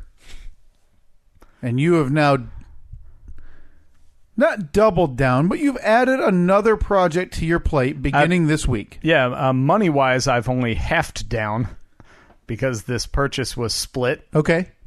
Between Cy, Dolan, Ryan Young, and I. Mm-hmm. When I first bought the old Jeep, or the newer Jeep, yeah, I bought it off of a website. It's an auction site that you buy vehicles off of that have been involved in accidents, and that seemed to murders. Yeah, that seemed to really pique old Cy's interest because for months now, he's been every now and then. I noticed it started slowly. Every now and then he'd say, "So how's that website work? What do you got to do with this? Or how's this whole thing work? How do you pay for it in the end? Do you have to is it like credit card or like just little questions every now and then?" And I knew we got a fish on the line. So you're now a telemarketer. Yeah, I am making commission. It's off a slow build. To sucker these people in. So when he found out the price that I got mine for, it really piqued his interest. And then he started looking for, like every day, he'd send me links to 18 different vehicles. Hey, check this one out. Look at this. Look at this. Look at this. Yeah. And then he finally came over to Team Jeep, and he started looking at Jeeps. sending me links. What about this Jeep? What about this Jeep? What about this Jeep? Let's buy this Jeep. Let's buy this Jeep. So a couple weeks ago, there was one that we really liked. We thought that it was going to be a winner, and it was in Detroit. So it's at a yard, like at a salvage yard. So you can drive over there and you sign in. You can go out and look at it. So if you want to see the vehicle in person before you bid on the auction, it's great. You get to go and look at it first so you can really see, because the pictures that they give you aren't really descriptive. Like, they don't crawl around under it and take pictures of it or anything like that. They take like 8 different pictures. All the vehicles have the same pictures. Right. Side angle, front, back, interior, exterior. Giving you a general idea. General idea. It's done in a way where they don't want you to see all the damage that the vehicles have. Make you drive out, and that way when you're out there, yeah, they drove all the way over here. They're not going to want to leave with nothing. So we drive all the way out there. It's a nearly 3-hour trip to get there because there's traffic. Drive out there, look at it, and we're like, hey, this thing looks great. Mm-hmm. Or we think we're going to buy it. Has a little bit more damage than we thought, of course. No big deal. On the way out, we see another one that we really like, so we write down the number of that one. Well, we ended up not getting either of them. Just outbid on both of them. Okay, no. Because you had, no doubt, a high water mark. You're not going over this. Yeah. Don't want to spend more than this money. Yeah, because I know how much the parts cost. Yeah. Just based on it had almost identical damage to the one that mine had. You've no doubt got all that extra cash from how much ahead of schedule your last Jeep was and how well that went. So we found this one. Found one a couple of weeks ago, and we thought, this is the one. This is the white whale. This is going to be our moneymaker. Able to see it? No, it's in Baton Rouge, Louisiana. Able to see it. Able to see it via internet. So last, I think it was Tuesday or Wednesday, came up for auction. And I'm sitting there watching the auction. Chris had committed to bidding on it because he has his account set up. I have my account, and he's like, I got it. So I'm sitting there watching the auction as it happens, and it tells you where the people are bidding from. Somebody's bidding from New Jersey. It's a little New Jersey flag, and it says New Jersey next to it. Somebody's bidding from Ghana, little Ghana flag. So I'm watching this, and it's going back and forth between Texas, Michigan, Texas, Michigan, Texas, Michigan, and the auctions only go on for about a minute and a half. Oh, that's fast. Yeah, so you can pre-bid if you want. So if you look at the if you find a vehicle that you like in advance, you can say, okay, I'll bid no more than $3,000 on that. And then I think what it does is it'll bid up for you as the auction's going on. Well, I see that the final bid goes to Michigan. So I was like, I think this is it. I sent him a text real quick. I said, was that you? Because somebody else from Michigan could be bidding on it. He says, we got it. I was like, hell yeah. We're all excited about it. So you got a Jeep. Well, we had the high bid, but this one had a reserve price on it. And we were $3,500 below the reserve price. But we didn't know that. Like, you don't know what the reserve price is. So we had the high bid, but the sale is called on approval, meaning if whoever's selling the vehicle says, okay, they can have it, then yeah, we get it. Mm-hmm. But they don't have to take it. So about 10 minutes later, he gets a notification saying they've countered. They want this amount, which is $3,500 more than we paid or than we committed to. So their reserve. They're just asking for their reserve. They want their reserve. It wasn't worth it. So he's like, what do you want me to say? I was like, no. Counter what our high offer was. Because it's not like you need... I mean, you're doing this because you guys want to. We don't need this. There are a million Jeeps that go up for auction every day. Right. But we were just at the point where it wasn't worth it anymore. If we had paid $3,500 more for it, it's not worth it. So they counter. They say, oh, how about this? Again, $3,500 more. So he can make a counter offer. He's like, what do you want me to counter him? I said, exactly the same. What we bid. He fires it back. Bold move. 20 minutes later, they counter again. They had come down $2,000. Oh, said, boy. How about this? They showed weakness. They did. And he says, what do you want me to bid? I said, exactly the same. They just came down $2,000. We didn't go up $1. Yeah, they're willing to budge. Why would we give money away? Yeah. 0. He's like, you sure? Maybe we meet him in the middle. No. 0. They come back 10 minutes later. They came down like another $500. He's like, what do you want to do? 0. Nothing. Jersey Steve's coming out. No more money. Jersey Steve's coming out. Jersey Steve he was in full force. Via internet. They said, then it was like an hour and a half later, he sends me a message. We got it. So they ended up. They came down $3,500. We didn't go up $1. So they rolled over. And Wow. I think the reasoning is this vehicle was damaged in an accident last July. And it's just been sitting there. All They right. finally had somebody who bid a little bit on it. So give me the details. How many dead? I think that there's a dead dog in the undercarriage. Oh, again. Come on. How do those keep coming up, man?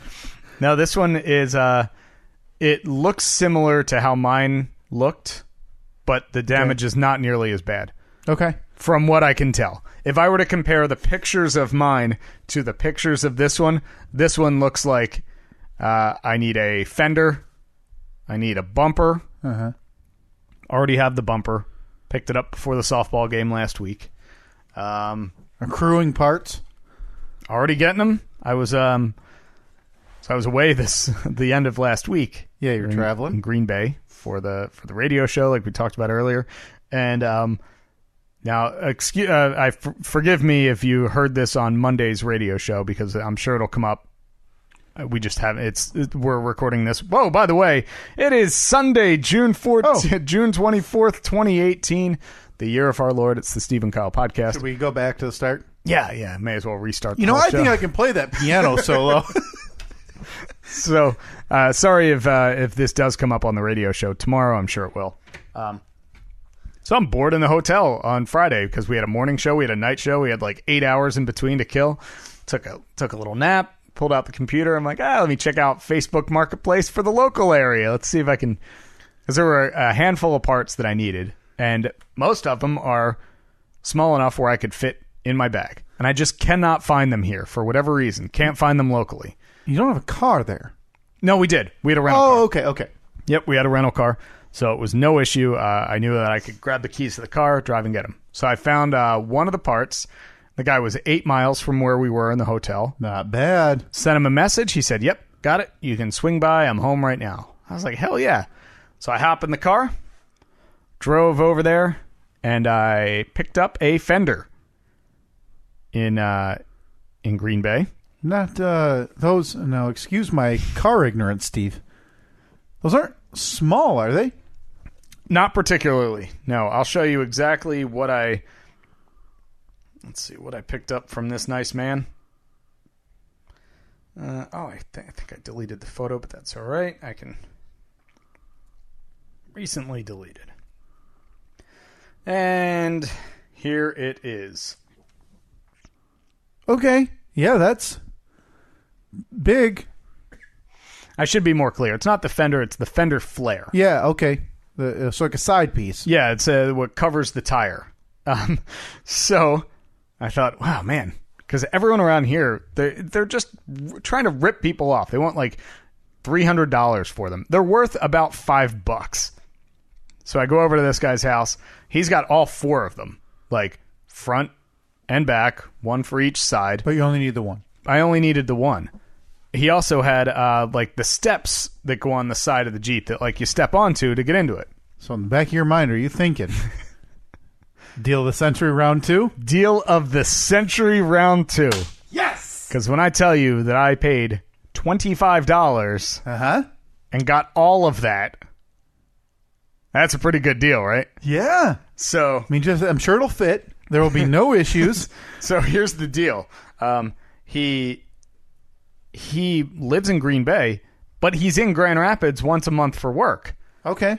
So he said, well, I can just bring it all to you in a month.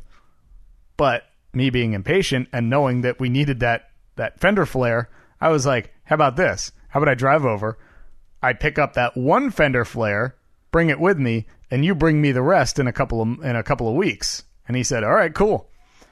So there I am, back in the hotel room with this fender that's covered in mud and grass because he had it sitting on the side of his house, and grass clippings were all caked to the bottom of it. So I put it in the shower in the hotel room. I gave it a bath. Dude, you need to move to a farm. You're such a redneck. It was pretty rednecky. I mean, you're showering fenders. Think about this. For God's sake. So then I did what anyone else would do. I tweeted at American Airlines and at TSA, or at Ask TSA, and said, asking for a friend, can I bring this on the plane? And it was a picture of the fender. Oh, American replied right away saying, we can't tell from the picture. What is that? I reply, duh, car fender. Bunch of idiots. You tell me you don't have car part travelers all the time? They replied with a link to their official what can you bring on the plane rules. And there is a section in there about car parts. And it said as long as it's not like covered in oil or gasoline, yes, you can bring it on a plane. As long as it like fulfills the other requirements for bringing baggage on, meaning like it'll fit in the overhead bin or it'll fit under the seat. Which this will do neither. Neither of which it'll do. On a very big plane, it would, like if I was flying to Europe on the massive like 747s that are like 11 seats wide. Yeah. It might fit. This thing, not a chance. But that's okay. I'm only $25 into this. I'm not that committed at this point. So if I get to the airport and they say no go, all right, whatever. I'll throw it in the garbage and I'm out $25. You wouldn't check it? No, because then I got to pay like $35 to check it, and then it's not worth it. So I'm all in. So I am all in on this fender. I can't get past this. You throw it away. You come home, find another one for $25. That's still $50 compared to the $60. But that's the problem. I couldn't find another one locally that cheap. The closest I could find one was 2 hours away. And the guy wanted like $50 for all four. So that's your other option then. Yeah. Is throw away 25, pay 60, or throw away 25, or pay 100 and drive 2 hours? No, 50. Oh, sorry, 50. 50. But yeah, then you got to Plus the factor 25. but then you got to factor in the tank of gas to get there. Yeah, so it still would have been more had you gotten it here than if you had just bitten the bullet for baggage. Look, I knew what I was doing here. I like the idea that you're just like, well, find them later and throw it over your head and walk through security. And the fender bounces through the hallway of the airport. Well, let me tell you how this worked. Yesterday morning around 6 a.m., we got to the airport in Green Bay. Not a person to be found there at 6 a.m. And I figured that was going to work to my advantage because it wasn't going to be busy. It wasn't going to annoy anybody. So we walk up to TSA screening. I am TSA pre-check, of course, because I'm a high roller. Mm-hmm. Flies many times a year. I get in. At first, I walk up and you hand your boarding pass and your ID to the woman at the little podium. She looks at it. She writes something on it. Kind of glances down as I'm holding your fender. Got my fender under my arm. Yeah. Doesn't say anything. Ooh. Okay. Past checkpoint 1. On to checkpoint 2. Walk up. Put my bag on the conveyor belt. Put my other bag on the conveyor belt. Put my fender on the conveyor belt. Very nice man who's working the x-ray machine or whatever it is looks past me and he says, "What is that?" I look at him and I said, "It's a fender." You big dummy. And then the greatest thing happened. He goes, "What's that off of?" I was like, a 2013 Jeep. Oh, God, here we He go. goes, "Buddy of mine's got a Willys," which is an old Jeep. Like the old military Jeep. So like, you no doubt waved. "That thing's pretty badass, man, that Willys. It'll get through anything." We made a Jeep connection. We chatted Jeeps. Talked about my old CJ. Sidecast number 6. Yeah. Jeep talk. Yeah. Jeep chat. Jeep jab. I think we just Jeep, call Jeep it jabbing. Jab and Jeep. Jab and Jeep. Oh, that's it. That's the next. Oh boy, that's That's the first one that I actually like the idea of. I'll do a history of the mystery. How dare you? Well, that's true. I do like history of the mystery. I'll take Sports Tate solo. Yeah. I'll do Jab and Jeep with You Cy do Nolan, Ryan Jab- Young. Okay, well then you still need a solo one. I feel like just trying to, Oh no, I don't think I can carry anything solo. Really? No, I'm sure I could. I just don't want to. Pop a mic. Give Nothing expresses to people that you're more of a loser than when you're doing your own chit chat in your basement. What kind Sorry, sir. of idiot? I mean, You have to be some type of loser. so I'll do Sports Tate in a second. So here we are. I've nearly penetrated TSA with Jeep chat. So I said to the guy, "I just throw this on the belt." Yeah, go ahead. Okay. Comes right through security, but wait, there's an issue. You know, there's the guy staring at the screen Yeah. as everything goes through the X-ray machine, and I thought, oh no. He's gonna there's some foreign object inside this fender, right. like a knife or bullets. So he says, "Is this yours?" Yeah. And then he walks over and he picks up not my fender off the belt, but my bag. Goes through my bag, and he pulls out my little the little bag that I have that has all my toiletry stuff in it. Oh, okay. And he takes my Dr. Carver's shave butter from Dollar Shave Club. Too big? Too big. But it made it there. Made it there, yeah. Okay. So It's been on the last 5 trips I've been on. I don't know why. I never shave. I don't. Yeah. I just don't use it. So TSA shooting 16%. So TSA takes my roughly 1 ounce too big Dr. Carver's shave butter, but lets me walk through with a fender from a vehicle. So I said, "Oh, okay, so I'm good?" "Oh, yeah, you're good." "Okay, so I'm going to pick up my Jeep fender off your conveyor belt and head to the gate?" "Yep." Gotcha. So Gotcha. when we returned through New Jersey, my fruit roll-ups were wiped down with a bomb-making strip. You mean a bomb detecting strip? Yeah, sorry. Not a bomb making strip. Your fender, Yeah. your Jeep fender, went through unacknowledged. No problem. So then we walk through. I get to the gate, and they started boarding us right away. Like we were only sitting in the terminal for about 5 minutes before they started boarding. They called my group number. I walked up there. Now, remember, you're allowed like 1 personal item and 1 carry-on bag. So I have my personal item, which is my laptop bag. So technically a bag, not a personal item. Sure. I have my carry-on bag, and I have a Jeep fender. I walk up. Here's your over the limit. Walk up, and I say to the guy, "Yeah, I'm going to need to gate check this." And he says, "Okay." Puts a tag on it, and I walk onto the plane. As I'm walking there, he said, "Just throw that gate check stuff on the little cart there." I put it on the cart, and then I sat down in my seat once I got on the plane. I looked out the window, and I saw them rolling the cart out. There's my fender sitting on it. No problem at all. And all appeared to be just fine. And when we landed in Chicago, I looked out the window. I saw that man who was unloading the baggage from the plane carrying my fender. Sure, he dropped it, which kind of made me upset, but that's okay. I claimed it, and then when we boarded our plane for Grand Rapids, handed that to them again, got off the plane in Grand Rapids, took my fender. So for the low price of just $25, I have obtained a fender in my hands already. but in just a matter of weeks, I will have its 3 friends, plus the side steps for the Jeep.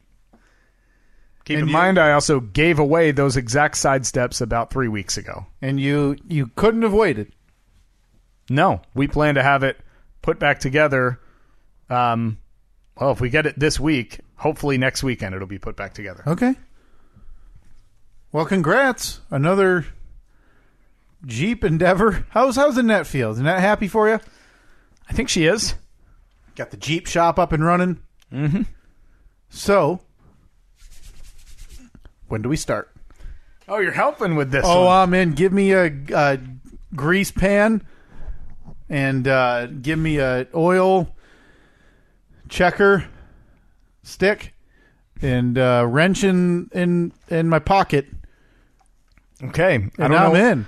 I'll be honest, I don't know what any of that means. Well, I mean, But yeah, it's going to happen. I'll have to teach you, I We're guess. hoping to have the Jeep in our possession this week, by the end of the week. All right. So you tell me when. I'm coming over. I'm lending a hand now. I can lift a jack up. Like I can lift the, I don't know how to let them down. To have you guys do that It's all right. part. It's okay. No problem, man. It's all going to happen. It's going to be great. We're going to make millions. Can switch out your license plates. So we've come up with a little name for our endeavor. Okay. It's called Second Chance Jeeps. Oh boy.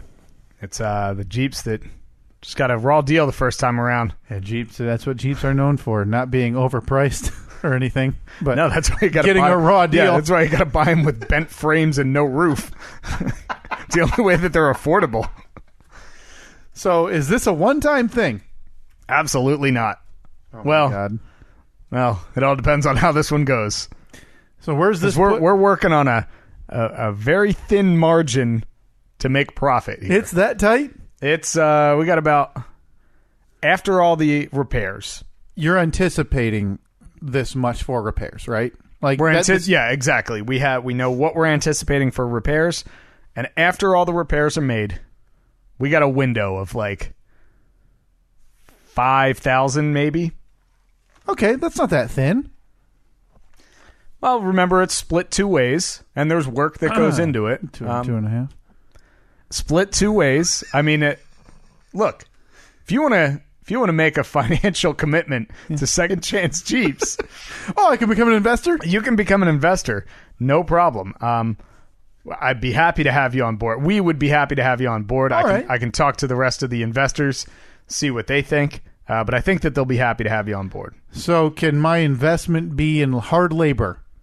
Absolutely not. All right. So one-time thing, it sounds like. Mm-hmm. Where does that put your workshop timetable? Workshop. You said you're building a workshop. Yeah. The workshop, there's no real rush on that. Sure. It's just a room filled with junk. Well, But there's a lot of needy... Let me put it this way: if you had the opportunity to spend an entire weekend working to organize a room, Ugh. or spend an entire weekend working with the potential of making a few $1,000s, which one are you going to do? That room really ties the house together. Does it? It's in the basement. So you're putting off work is what you're getting at. Oh yeah, Okay. absolutely. All right. Well, hey, good luck. Let me know when. But you know when what? We're starting. Oh, right. Of course, you're going to help. I'm taking first drive. You're putting in the old elbow work or elbow grease? grease. Now this is not a stick. This is not a stick shift, right? No. Okay, good, because I can't drive one of those. Well, you're going to have to, if you want to become involved in Second Chance Jeeps, first of all, you have to make the financial commitment. No. Second of all, you have to become a man and learn how to drive a manual transmission vehicle. No, neither of those are going to happen. Okay. So what's the third option? Third is you stare at the glory from the sidelines. All right, so sounds like I'm in. I'll tell you what, if you get a stick shift, if you have a stick shift vehicle, and you're willing to teach me how to drive one, I have told you, the only other time I had this opportunity, now he's listening right now, Chris, my friend Chris in the Upper Peninsula of Michigan, who underwent a terrible natural disaster this past week with some awful flooding. Is he near Houghton? Lives there. Oh, boy. Awful up there. Offered to teach me how to drive a stick shift once. That was in the Appalachian Mountains on a road trip. Okay. How'd it go? Oh, I didn't do it. I'm not an idiot. I'm not stalling going up a hill. You would have been fine. I just need a teacher and a vehicle that has a manual transmission. I should have taught you on the Subaru before I sold it. I know it. Really burn that clutch out for the new owner. Give me 45 minutes. Done. That's accurate? Yeah, I think you've finally gotten something right for once in your life. That and this week's poll, which if you're listening... Ladies and gentlemen of the jury... If you're listening right now, it's important to understand that Steve is a liar. I don't even remember. I don't either. Kyle is a bad man. If you vote for Kyle, you're voting for a bad man. Steve hates the podcast. That's all I'm saying. If you listen, you'll get those vibes. All right. Well, I think that, as usual, we didn't get to nearly most of the stuff we wanted to get to. I can't wait to start elbow greasing on this thing. But we're at the 2-hour mark, so I think we have to do an express fast five. Yeah. And we'll start it right now. Fast five. 1, 2, 3, 4, 5, 5, 4, 3, 2, 1. I'm so in on this. Okay. Can't wait. You want me to go first? I think you went first last week.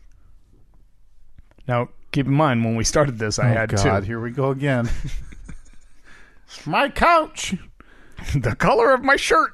Jeeps. Okay, number 1, the Roseanne reboot. Doesn't interest me. Yeah, it's called The Connors, right? Yeah. No thanks. All right, next, Ant-Man and the Wasp. Oh, can't wait. It looks great. Early reviews, very positive. Okay, coming up next. Oh, here's a real fun topic. Immigration. Going smooth. Haven't heard any bumps in the road, you? No. I mean, and once they get that wall up, solves all the problems. Sounds like we're on our way. Next, kind of related to immigration, but Melania's coat. Doesn't mean anything, man. Just a coincidence, right? Look at this guy. Reading into things. And finally, Johnny Manziel. I'd heard his team started. I don't know if he played or not. Yeah, he's played a couple of times. Oh, okay. I think he's kind of doing okay. All right. Do you think he's going to make it back? Yes. You think he'll be back in the NFL? Yeah, he's a mid-20s white kid. Do you think He's in. he will be a starter? Probably not regular, no. Because he's been out of the NFL for 2 years. Yeah, I don't think his size was going to prohibit him from being very successful anyway. His playing style mixed with his size reminds me of Robert Griffin, who was a quarterback for the Washington Redskins and the Cleveland Browns, who ended up, he liked to run with the football, and his size being tackled by linebackers and D linemen did not allow him to do that, and injuries ended up essentially forcing him out of the league. I think Johnny Manziel is very similar in that regard. Not as polished of a passer, likes to run the football, but is undersized to do so. You look at a guy like Cam Newton, who's built like a defensive lineman. He runs with the football, and he gets hurt quite a bit. Yeah. I can't imagine a guy of Johnny Manziel's size being able to live off of that. I guess we'll see. But, yeah, he's playing in the CFL for the... Alouettes? No. No. It's the... Hamilton Sky Cats. Tiger Cats? Tiger Cats. Tiger Cats. I think he makes it back to the NFL. All right. I guess we'll see. Next, Melania's coat. Didn't mean anything, man. You're reading. So she had a coat when she went to the border on Thursday, I think it was, to check out the situation, see how things were going. Being an immigrant herself, you think that there would be some, a little bit of sympathy towards these people, but she wore a coat that said, "I really don't care, do you?" Yeah. Which, first of all, why is that coat a thing? Who's selling that? Who's wearing that? Yeah, and somebody is about to fall again. Somebody had found the link. It goes like a $39 jacket. Melania Trump's not going anywhere choosing to wear a $39 jacket unless it means something else. Very bad look. I'm not surprised. Are you? I mean, it's one of a million different scenarios that are one of a million different things that have come out that seem to show this is a PR move, like an active choice. Yeah, it was definitely not a good look. Ugly coat, but what a come time. on, like you gotta have a little, That's so tone deaf. Yeah, you should probably Probably not wear that coat anymore. Oh, man, unbelievable. Then immigration in general. Kids in cages. I don't know what you're talking about. Going smooth. Yeah, that's right. It was, MS-13 out. must have been SNL I was watching or something. MS-13 out. Yeah. Nobody bad in. Yeah. It's all good. Nobody coming in. Yeah, I don't know what you're all up in arms about, Snowflake. We're killing it at the borders. Yeah. Okay, Ant-Man and the Wasp. It looks like it's going to be... Question. Yeah. What is Ant-Man and the Wasp? Oh, let me tell you, Steve. Now, that is the sequel to Ant-Man, which was Paul Rudd, starring as Marvel comic superhero Ant-Man, using Pym particles, can shrink himself or make himself very, very large. Wait. Like how large? Compared to a human? Well, if you watch a trailer, he's gotten as high as 65 feet.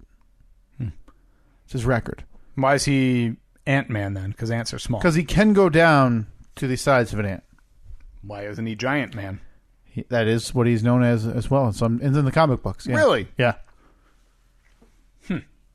But the original Why don't they was come up with a name that includes both? Giant Ant-Man? Giant Ant-Man. Or Ant the Giant. That'd just be ridiculous. Or Giant Ant. Giant. Oh. Hey, Marvel. Don't be stupid, Steve. We're talking about a man who can shrink and enlarge himself, and you want to make jokes about it. The first one, a huge success. Felt very different and like kind of separated from all the other Marvel movies. Kind of like Black Panther, but in the other direction. A straight comedy, and didn't really have any tie into the universe. Okay. He wasn't in the newest Avengers movie. People were kind of weirded out by that.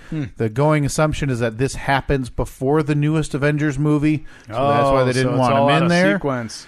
But early reviews are great. Paul Rudd has always been funny. If you've ever watched Lost, you will pay to see Evangeline Lilly in anything she ever does. That's Kate from Lost. Okay. Supposed to be fantastic. I can't wait. When are we going to see it? You're in. I'm in. All right. Opening weekend is, I want to say it's 2 weeks away. Okay. Second week in July. All right. I'm in. I am totally in. You never saw the Avengers, right? Never saw anything at all. You saw Black Panther. Saw Black Panther. Yeah. Yeah, so you'll probably have to explain quite a bit to me. But Ant-Man? Nah. All caught up. I told you. Pym particles. Short, big, stop people. Good. Giant. Sorry. Giant. Ant. Yeah. All right, and finally the Roseanne reboot of the reboot. Yeah, I don't know. Maybe so they decided not to totally scrap it. Because there's a lot of jobs on the line. But still, I find it hard to believe that ABC, not that they don't care, but I mean, like, someone got fired. Like, what? Yeah. It's just the show revolves around Roseanne. Correct. So everyone's going to tune in to find out, obviously, how are they going to write Roseanne out of this? Yeah. And it's just going to be some stupid, like, well, she died in a plane crash, or Dan finally left her. Or something. Now, you didn't watch the season, did you? No. Well, the season ended with her. She was essentially hooked on pain pills because they could not afford the knee replacement surgery she needed. Okay. The running theory is that she's going to pass away during that surgery. Okay. Because at the last episode they figured out a way. So it actually kind of worked out. Right. That's a running theory. Now, don't hold me to it. I think there's a lot to be said that if she doesn't get killed off, I would not rule out the regular Roseanne coming back down the road. You think? You think that you think America will forgive and forget? Yeah, Is she still going crazy, tweeting every? No. Now, a podcast interview got released that it was her. I think she recorded it 2 days after she got fired, and she broke down in tears and said, "I may be loudmouth, but I'm not an idiot. Like even after the fact, I knew this was after it would cost me everything, and it did." She not signed off, but no financial gain from this show anymore, which is pretty huge. Mm-hmm. Yeah, I mean, she's the creator. She's the creator, and I don't know. I mean, I think in the moment, a lot of the reactionary response feels like it's just. But I look at that, and I don't know. Like, she got fired by her agency and everything. She lost her job. No, I'm not saying I believe her reasoning, which is that she did not know Valerie Jarrett was African American. Yeah. and I don't feel bad for Roseanne. She's still a multi-millionaire. She doesn't need to work. Who appears to be somewhat unhinged, but I know it's just my internal nostalgia who really enjoyed Roseanne this season. Well, yeah, I mean it's hard to separate. I mean, yeah, you're a fan of the show, but you're probably, I would assume, not a fan of what she said. Yeah, so right. It's like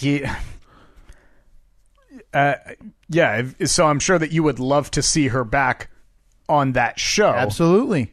But I mean, the world that we live in now, the outrage social media machine, right? That I don't think it's going to let it happen. Right. And it's similar. I'm a fan of Tim Allen. His show, obviously, I was a huge fan of Home Improvement, and then his newest show, Last Man Standing, that was canceled very controversially because he's outspoken conservative as well. Yeah. I look back on something he said, and he never really got any grief about it. Well, he got grief, but nothing like where he lost his job, where he compared being a Republican in Hollywood to being a Nazi. Like that's how you're vilified, right, essentially. So nothing ever came of that. Yeah. And I understand it's a bit different. Obviously, it's not racist, but it's not an attack on an individual, right? Because I think it's a lot different when it is. Yeah, But it's just crazy to see in a few years how it's evolved now, where she had to lose her job. Like, that was the only outcome that was going to work. Yeah, and it's a shame that she did, but she's not an idiot. She's a smart person, and she made a stupid decision. Yeah. So, I mean, unfortunately, there are ramifications for the stuff you do. Yeah. So it'll be interesting to see how that goes. Fast 5, 1, 2, 3, 4, 5, 5, 4, 3, 2, 1. My turn. Let me pull that up quick. The NBA draft. Oh boy, how about that? You see that guy that got drafted? Did I? Real tall guy. He can slam a jamma. He can hoop it up with the rest of them, or with the best of them. Vader, wrestler. Oh yeah, he died. How did he die? What did he die of? He had some real heart issues. Ended up having heart surgery in November. I honestly, I don't think I had ever heard of him. What was his era? Oh, we can get back to it, but yeah, he was early '90s. He did that episode of Boy Meets World where he played Ethan Suplee plays father. Yeah. I do remember that. That's the only thing I remember him for, because that was a time when I remember watching wrestling when I was really young. Yeah. And then watching it when I was in college, but I missed 15 years in the middle there. That's Big Van Vader, also known for having his eye knocked out during a match and putting it back in. Oh, cool. Passed away. We'll get back to that. That's a man right there. The World Cup, Steve, third week in a row. I put it on there. What are your thoughts? Who do you got? Still got Bosnia going to the Final Four. Bosnia and Herzegovina. One more time. Herzegovina. Nope, you are not saying what I'm saying. Herzegovina. Herzegovina. Yeah, it's going on, man. Germany, defending World Cup champs. Taking on Bosnia, right? Some real danger. Don't think they're gotten to the Bosnia phase yet. Okay. Next, the Red Hen. Oh, that was the restaurant in Virginia, I believe, Virginia, right? That Sarah Huckabee Sanders got booted out of. Kicked out of. So we're not going to serve you and your family. Take it elsewhere. She left without issue. Quite a scene. I mean, it's... Come on. She's still a paying customer. Yeah. I mean, even if you don't agree with it, is she in there, stumping for Trump? Right. Is she standing behind a podium while she's trying to eat her chicken marsala, saying, and another thing, this thing at the border, it's great. I can't help but laugh, though. How funny. Yeah, it's stupid on all parts. Lastly, Jameis Winston. Oh, what did famous Jameis do? Oh, no. I saw he's possibly suspended for a couple games because of an assault? Yeah, presumed 3-game suspension coming up for an instance in 2016 where an Uber driver accused him of groping her. He had issues before, right? This is the guy who... When he was in college, he shoplifted... crab legs. Crab legs, yeah. He was accused of rape. Okay. See, I was going to say, he's stupid, he's a kid, but no. With the shoplifting crab legs, that's a stupid thing to do. Yeah. You were a kid in college. Everyone does stupid things in college. But rape, not so much. He got in trouble for, I believe he ran into a cafeteria or a common area, jumped on a table, and yelled an obscenity about having sexual relations in a certain area. Mm-hmm. That made TV like that. Yeah. Kept made people would then try to get into reporters' news shots and scream the same thing. Yeah. By all accounts, I mean, they did a special on him. I want to say he was on Hard Knocks last year. Made him seem like tried to make him seem like a very likable young man. He did. He came off as an extremely likable person, and he looked great by that TV show. And granted, this Uber thing happened before that. Yeah. Conflicting reports. Yeah, because I remember watching Hard Knocks. I remember thinking, well, I know this guy's been in a lot of trouble, but it sure seems like he's matured. He was the leader of that team. Yep. At least in those 5 episodes of Hard Knocks, he definitely seemed like everybody because he played for Tampa Bay, right? Yeah. Everyone on that team seemed to kind of look up to him, and you thought, like, okay, this guy, he's matured. He's gotten all the stupid crap out of his system, and he's a professional athlete now, and he seems to take himself seriously. This instance was before Hard Knocks, and there seems to be, on his side, obviously, quite a dispute about what actually happened. No charges were filed. There were some claims about people in the car with him, but now people are saying it's not so certain that happened. And in the same instance, or same vein as Ezekiel Elliott, where no charges were filed and they suspended him for whatever it was, 4 games, the big talk is that Jameis Winston's going to be suspended for 3 games without any criminal charges, which opens up that whole can of worms again for the NFL. Yeah. Are they the be-all, end-all, and the judge, jury, and executioner, even in instances where there are no criminal charges? It doesn't seem like that's something that they can legally do. How do you... you have to ask Ezekiel Elliott, who ended up appealing, and then quitting. I've told everybody who I talked to about anything like this, if you enjoy football, enjoy it this year, and enjoy it next year, because I would think there's a more than 50% chance it will not happen in the year 2020. No football season in 2020. Is that your huge prediction? That's the labor agreement is up at that point, and there are way too many gaps. And I'm not talking things that you can put sealant in and fix it. This isn't percentage of shared revenue going to the players and owners by a percentage point. You're talking the punishment system. You're talking guaranteed contracts. There is a heck of a lot that is being only widened by Commissioner Goodell and the Players Association rep DeMaurice Smith.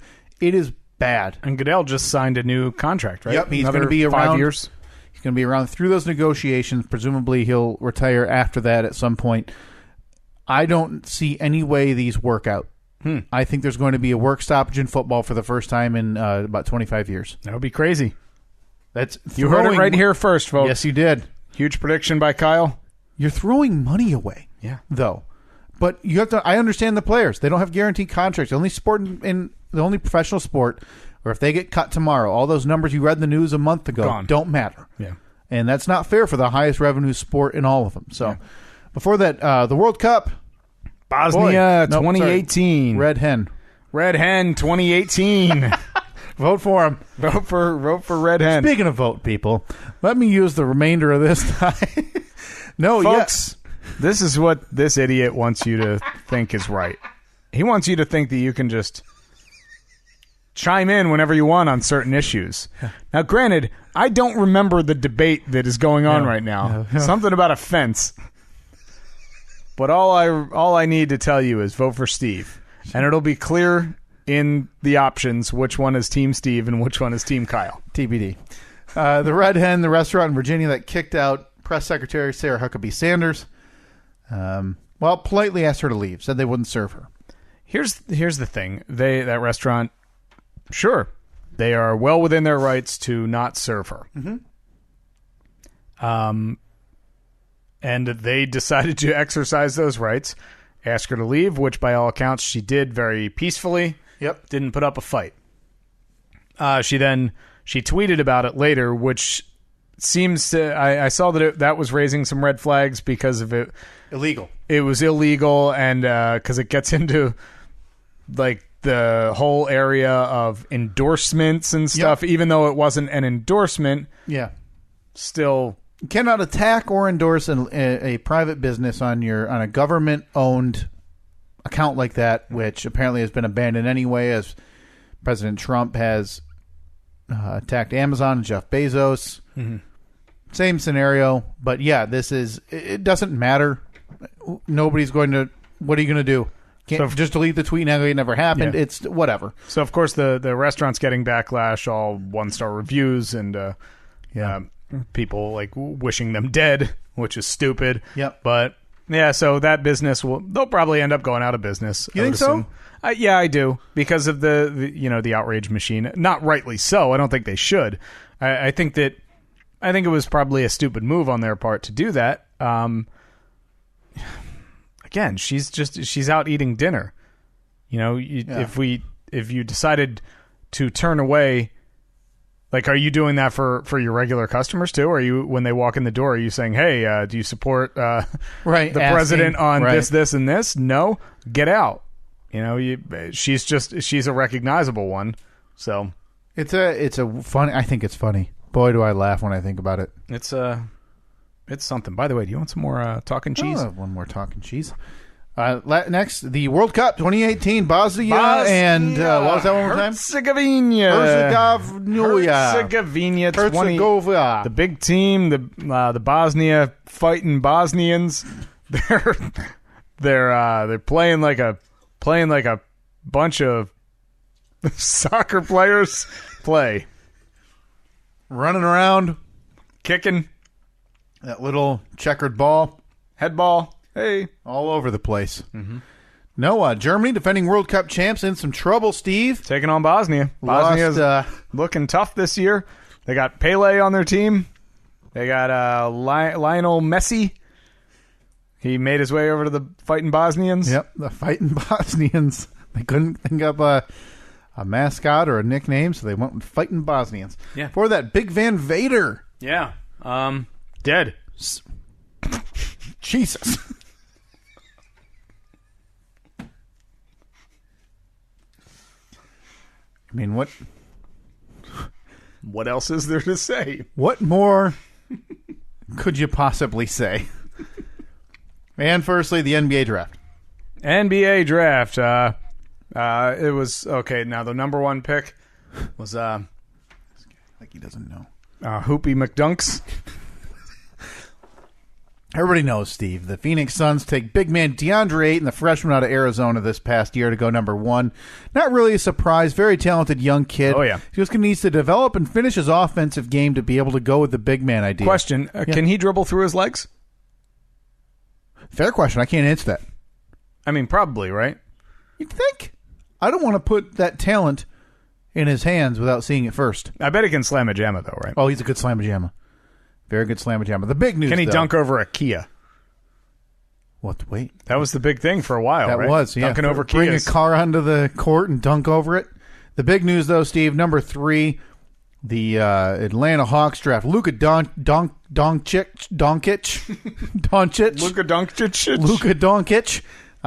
He's out of one of those Eastern European countries. Mm-hmm. So his last name probably has a bunch of Z's, right, and a bunch of K's and Y's. Big news. Traded to number 5, Dallas Mavericks trade Trae Young. Now he's freshman of the year, assist machine. Trae Young traded to Dallas for LeBron.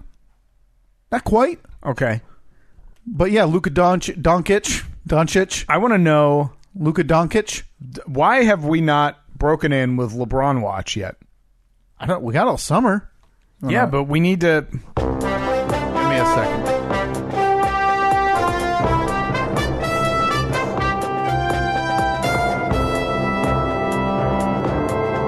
Live from Studio Stephen Kyle, it's Kyle with LeBron Watch 2018.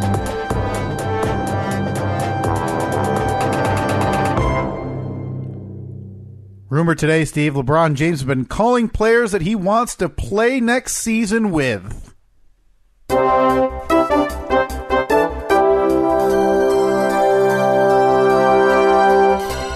That was LeBron Watch 2018, brought to you by the Steve and Kyle Podcast. More next week. Okay. Big news. Yeah, the NBA draft, man, always full of trades and fun. Trades and fun, Trades and fun. Telling you, the number 3 pick traded for the number 5 pick with a future first rounder in addition to that coming next year. Are my very own Detroit Pistons making some moves in the second round. Did they get Luka Jokic too? Getting Kyrie Thomas, very talented young player, supposed to go in the first round. They end up trading for him after he was drafted at number 38. Draft their own player out of Miami, Florida, Bruce Brown Jr., another wing guard with some defensive ability. Sounds like he's going to be a 3.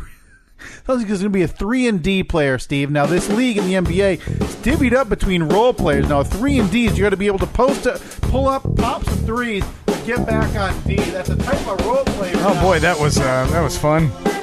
That was real fun for 2 hours and 24 minutes. Last minute and a half, though, not so great. Not so great at all. We didn't even get to mention our oh my goodness, our GoFundMe. Hit all the specifics real quick. GoFundMe.com/GetOurPodcast on a billboard. Please donate. If you can't donate, please share. Your family and friends will understand. This is a very important mission that we're getting on again. We got another week or so? Week and a half, maybe? Week and a half, yeah. Wednesday, July 5th is the last date. We're going to leave that open.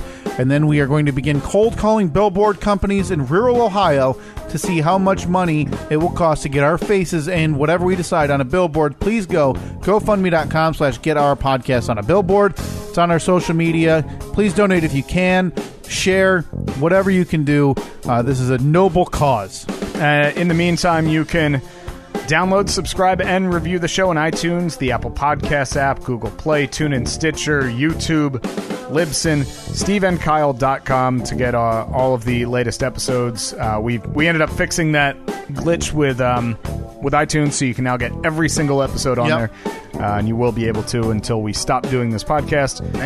Next week, after Kyle loses the latest podcast poll, you can see that on Facebook.com/SteveandKyle or on Twitter @SteveandKyle. Be sure to vote for Team Steve. Team Kyle. Team Steve will be the way to a clean conscience and a healthy soul. If you vote for Kyle, you are a Nazi. Talk to you next week.